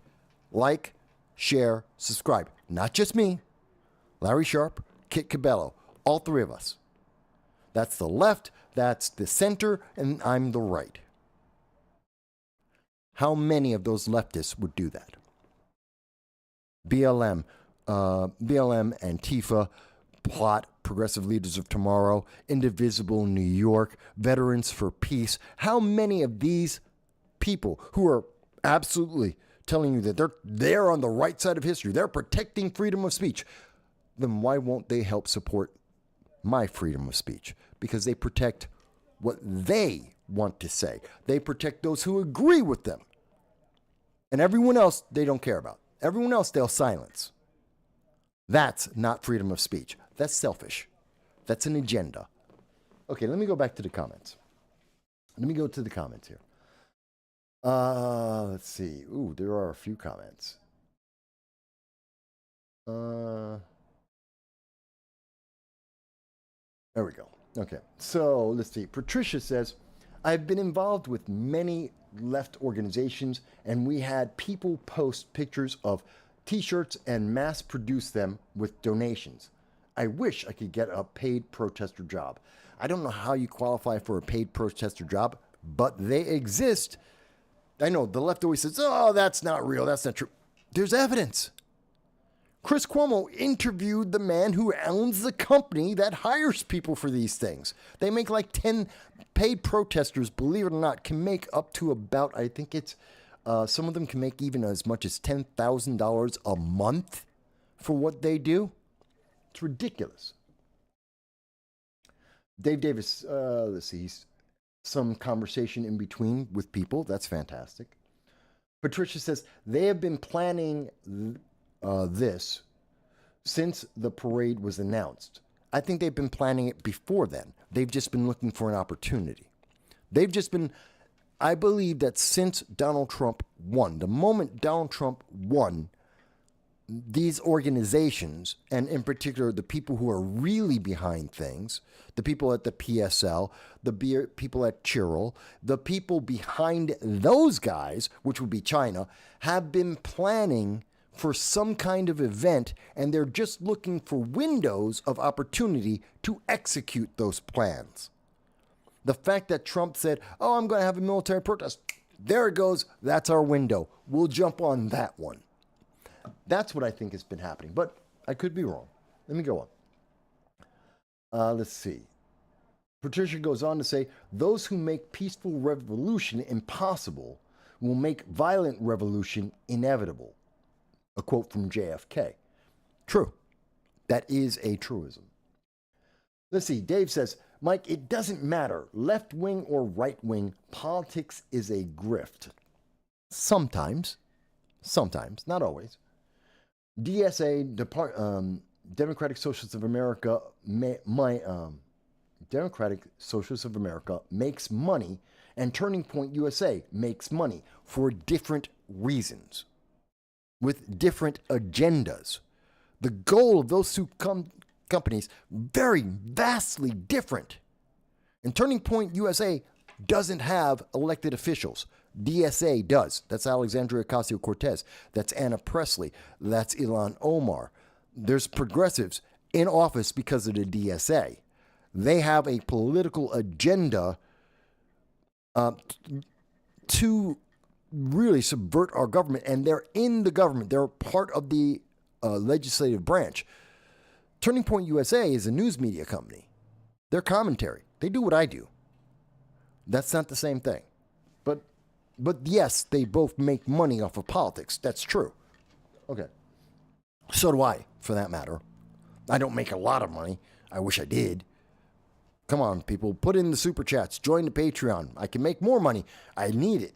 But, to be fair, I make money on this too. Most political commentators do. listen, you can create a left-wing pack or a right-wing pack and make a lot of money. It's not that easy. I wish it was. It's not that easy, but I wish it was. They make it sound like it's that easy. And if you have the connections and the money already, then yes, it's easy to grow and split off and make more of it, but it's not that easy. Patricia says, I'm not disagreeing with you, Mike. I just never saw a penny and was out there with my sign weekly for 3 years. I understand there are a lot of people who genuinely, and I don't want to discredit or discount the fact that there are some people who are true believers. I just think they're the minority of the protesters out there. I'm not saying that people aren't doing this because they believe at certain levels that they're doing the right thing. I think the closer you get to the leadership, the more they are very aware they're not doing this because they have some altruistic benefit. They're doing it for power, individual power. They're doing it for money. They're doing it to take advantage of people. And I don't think rank and file people really are aware of that. It's kind of like, to an extent, going back to the DNC 2024. When Joe Biden dropped out, first of all, the DNC lied to the Democratic voters and told them that Joe Biden was brilliant, that he was sharp as a tack. They lied. The leadership knew that wasn't true. The news media knew that wasn't true, but they knew that they would get more votes from Joe Biden than anyone else, so they lied to people. When Joe Biden was found out, the DNC kicked him out and put Kamala in because it saved money. And then they turned around and said, Kamala's the best thing ever. The rank and file didn't vote for her. They didn't care. But they didn't know any better. They didn't know that they had a choice. And so that's what I'm saying is, yes, people rank and file, some of the people protesting out there, yes, some of them have genuine concerns. I admit that. I agree with that. In fact, I even commend them on that. It's the leadership. Very often when I'm talking about these things, like when I talk about when I say Democrats, I mean the Democratic Party. When I say progressives, I mean the DSA. I'm talking about the leadership. Just saying their name is a shorthand for me. And perhaps I shouldn't use that shorthand. Maybe I should be more explicit about that. So I'll take that under advisement, Patricia. But usually when I'm talking about rank and file people, I'll be very explicit saying rank and file because I consider them an entirely different category. There are believers in rank and file. Go beyond that, you're looking at corruption. I hope that makes that clear. And if I'm not, sometimes I'm not clear about that at other points. So I just wanted to explain that. I hope that helps. Joel is with us. Hello, Joel. Thank you for joining me tonight. Hey, Joel, Larry he's doing his Father's Day show at 7 o'clock. So I will be joining that. So we're going to be finishing up soon, just so you know. I know Joel is a fan of Larry Sharp. Dave, by the way, Dave is with us today. First time he's been on the live stream that I recall, on our Sunday live stream. He's just tearing it up, asking all the questions. Same thing with Patricia. I love it. I'm just surprised more people aren't following their lead. You guys can, but let's go on. Dave says, and yet Israel has diplomatic relations with China. Every country has diplomatic relations with every other country. You can't be a country and not have diplomatic. Some of them are backdoor, sideways, back channels to diplomatic relations, but you can't run a country without having some kind of diplomatic relationship with every country in the world. And he says, let me rephrase that. Israel has diplomatic relations with the People's Republic of China. Same difference to me. Patricia says, at the DNC at the Democratic National Convention of 2016 in Philadelphia, we Bernie people, the Bernie bros, were trained on how to keep ourselves peaceful and have safe, friendly, peaceful rallies and protests. I guarantee you there were other people being trained the exact opposite. the exact opposite. And we know there are organizations like Antifa, like BLM, other organizations like the Progressive Leaders of Tomorrow that train people to be violent and to cause scenes and to cause situations and to engineer events so that they will antagonize police, and they will have some of their members who are also in on that part of that training there with cameras just so they can capture 1 minute here or there, and they can edit to make it look like there's that they are victims rather than the antagonists. That exists too. These two things are not mutually exclusive, they're inclusive. You can have both. I'm sure the Bernie bros were being trained to be peaceful, and I am very sure that there were people from BLM and Antifa and from the DSA who were exactly the opposite. Joe says, I feel like no king was supposed to be more riotous than it turned out to be. I think that's because everyone was prepared, everyone was expecting more violence, and the public doesn't support them. The public does. They'll say, oh, there were 75,000 or 25,000 or 30,000. The numbers fluctuate wildly on how many people in any location actually showed up. In New York City, I've heard and I've seen reported 25,000, 30,000, and 75,000. Matter of fact, there was one report that said 200,000 people were part of the protests in New York City. Which one is true? I don't know. Don't know. There's really no way. But it's all about which media source are you looking at and what's their agenda. So, but even at the highest numbers, let's say there was 5 million people, which is way bigger than the event actually was, but say even 5 million. Even if you go 10 million people across America, because it wasn't more than 10 million people protesting, there's 350 million people in America. 160, 170 million people working in America. They're not even 10%. They're not even 10% of the population. Really, this is a sliver. This is a radical sliver faction. It's not a movement. Dave Davis says, what the heck does a person of interest mean?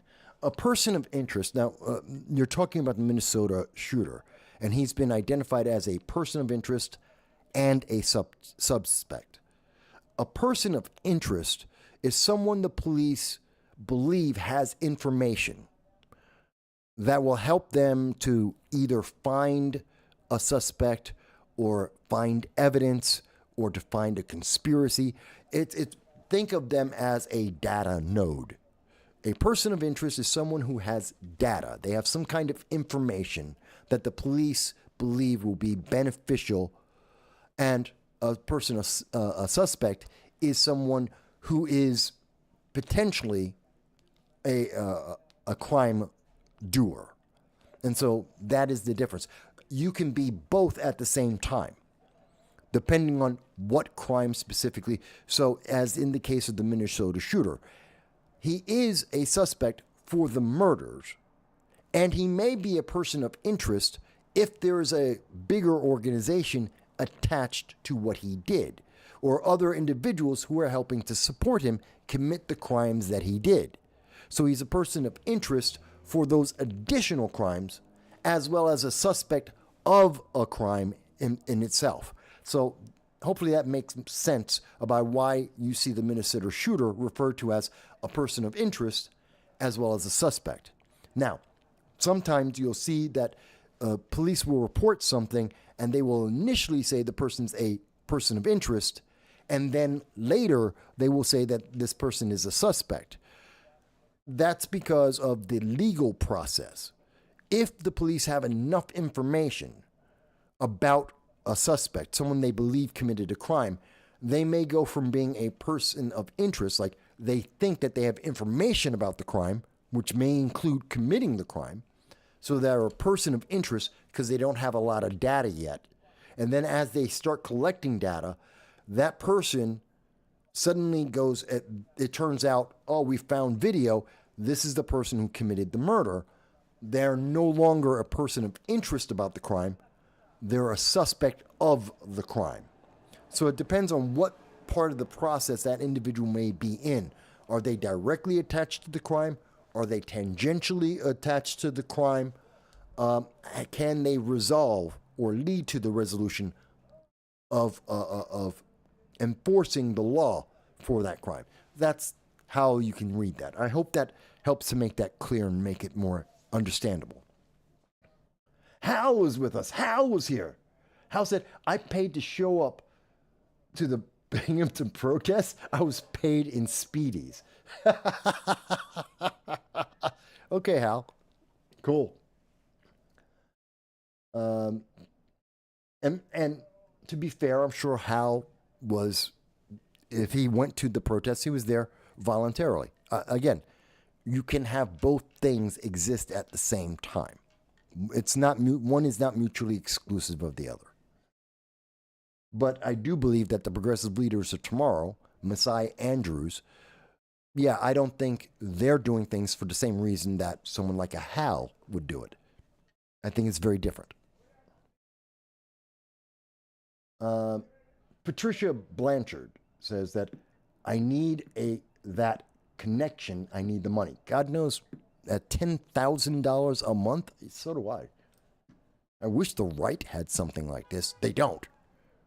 If you notice, these protest events, they're left. You don't see this on the right. You don't see it on the right.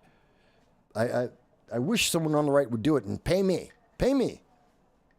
Anyway.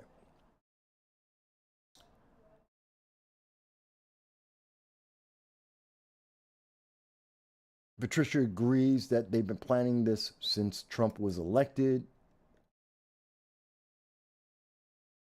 Give me a moment, folks. I'm just going through some of the comments.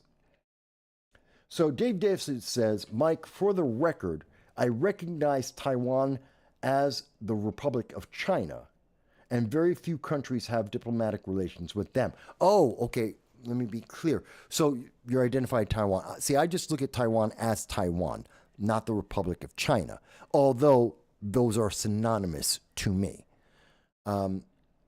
I don't look at the Republic of China as anything separate of Taiwan. I consider them the same. I do understand why people make that legal distinction, because China says, well, Taiwan is ours. I don't believe that. I do not agree with them on that. I think Taiwan is autonomous, but I understand why you're making that designation, that difference. I didn't pick up on it at first, but yes, I do understand and agree. Taiwan is the Republic of China, which is separate of the Chinese Communist Party. Two different things.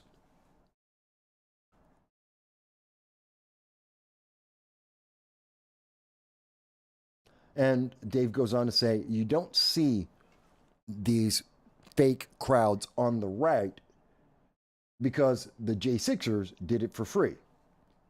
Well, one, I agree with the people, the non-violent people at January 6th. I do believe the protest was fine. And I do support the arguments that they were trying to have. And I agree with their right to speak. And I do think that the halls of Congress are the public's property, not the government's property. Well, actually, it doesn't matter. The government is the public are the government. So Congress is public property. I do believe there should be security concerns there. Yes. But and we know many police officers opened the doors. There's 40,000 hours of what happened on January 6th. We've seen some of the 4,000 hours that were released after a year of being demonized by the left, by the news media, after the J6 committee that ignored thousands of hours of video. We then got to see very different stories. Many of the people who were being punished. And I have talked to people who've written books about this. I've talked to people who have, Matt Brainerd, who was fighting for years for those people in January 6th, most of them were just walking through the hallways. Just walking through the hallways. The doors were open. People were let in by police officers. We have video of it that police officers were standing right around as the various protesters just walked down the hall, down the lines where they had it taped off. They just walked through and walked out the building. And police officers were casually having conversations. Some of them were escorting some of these people throughout the building. Yeah, J6 isn't. There are some problems, and there are people who did break property. They do need to, some people stole some property. Those people need to be tried for those crimes. And that doesn't mean that we max out the crime because they have a different political affiliation. No, they weren't serious crimes, most of them. And the ones that were serious crimes, they should be punished. And they were. Everyone else, not a big deal. 300,000 people were on the lawns of Congress that day. We have seen entire countries toppled by less than 1/10 that 1% of that number of people have taken over entire governments around the world. 300,000 people. If J6 was ever about taking over the government, they would have. The country would have changed that day. It wasn't. It's hype. Whether you agree with J6 or not, whether you agree with the people who did that, doesn't matter. That's a different argument, and that's an opinion, that's politics. Whether you agree with them or not, or how they did it, that's a different thing. But the fact that people are saying, oh, but that was good. They tried to take over the government. No, they didn't. Because if they wanted to take over the government, they would have taken over the government, and no one could have stopped them. Could not have stopped them. That's just a fact. That is a fact of the world. Countries topple with one 1/100th of the number of people that were there. America didn't change. Yes, Trump did pardon them all. Now, should he have pardoned every single one of those people? No.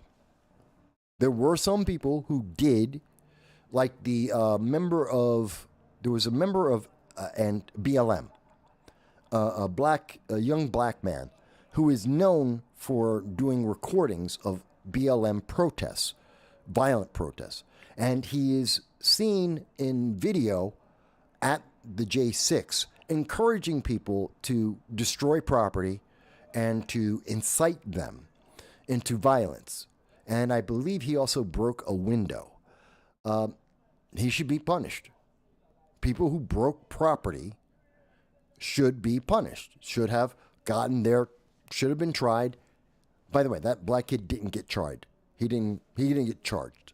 There's video evidence of him inciting people. There's video evidence of him breaking property.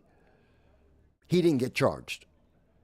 He was initially given $50,000 because he had video of what happened on J6 until additional video showed up showing him trying to break the law and, in fact, breaking the law. So the initial story was, oh, he's just there and he was just covering it with the news. And then additional video showed, oh, no, he's inciting the public and he's breaking property. That kid should have been charged with a crime. And he should be, and the evidence, if it's all correct as we saw it, the video evidence was very clear, he should have been tried. But somehow, with video evidence of the very thing that the Democrats were saying they were upset about, he walked away scot-free. And there was others who also, we have video evidence of them inciting the crowds, trying to foment some kind of violent reaction, and they got away scot-free. So, yeah, should some people have gotten punished? Yes. Yes. The majority did not. You're talking about 10 people out of 300,000. 10 people out of 300,000. Okay, Patricia says, let me explain me to you. Okay, Patricia wants to explain herself to me. She says, I am very poor, so am I. Met Bernie as a mayor in my late 20s. Okay. I joined and helped set up the Bernie group here in Plattsburgh, New York. Congratulations. Good job. That's hard to do. I'm glad that you did that. I overheard a lot because the poor people are like ninjas. Poor people get around. Yeah, they pay attention. Yeah, that's true. And often they're overlooked. A lot of politicians don't pay attention to poor people because they don't look down on them. It's kind of like Chuck Schumer. He doesn't know what real people do. He ignores them other than when he's getting his photo op, and then he doesn't pay attention to them at all. Patricia goes on to say, no one saw me as I cleaned up and heard a lot for 3 years. Politics is a lot of lies. Yeah, there is. I heard enough to disillusion me. Larry can tell you, I know a whole lot of BS. No doubt. And I know a lot of politicians of every party, and I would agree with you. There is a lot of lies going on. There is a lot of manipulation going on. I know that for a fact. I do not dispute one word of what you said. And I'm not saying that's only on the left. I've often said it's on the right as well. And I have called out people on the right when I have concrete proof, evidence, or that I'm just laying into them. I do it on a regular basis. I've done it many times. People like Richard Hanna when he was alive, when he was in elected office. I was very vocal about him as one example that just came to my mind. But I do not consider all politics always corrupt. There is a purpose for it. It can be a tool. It can be beneficial. It just generally isn't. And that's because we have all these other factors that are corrupting it. Joe says, they chant due process for illegal aliens, but they didn't give it to anyone in J6. That's true. That's true. They kept people in jails for years, over a year. Some people were in jail for over a year in solitary confinement without ever getting charged for a crime. Over a year. That's a fact. They're screaming about, oh my God, you're going to put this foreigner, you're going to send an El Salvadoran back to his home country of El Salvador, where the Salvadoran government is going to put him in jail because he broke a Salvadoran law, which has nothing to do with America. Oh my God, that's so evil. But you can take an American citizen and put them in a jail cell pending charges for a year, and those very same people are like, no, that he deserved that. That's okay. They make no sense. They make no sense. All right, folks. Yes, I'm going to be over at Larry's show in a moment. I'm going to go to the restroom, grab a cigarette, and then I'm going to head over to see my friend Larry Sharp.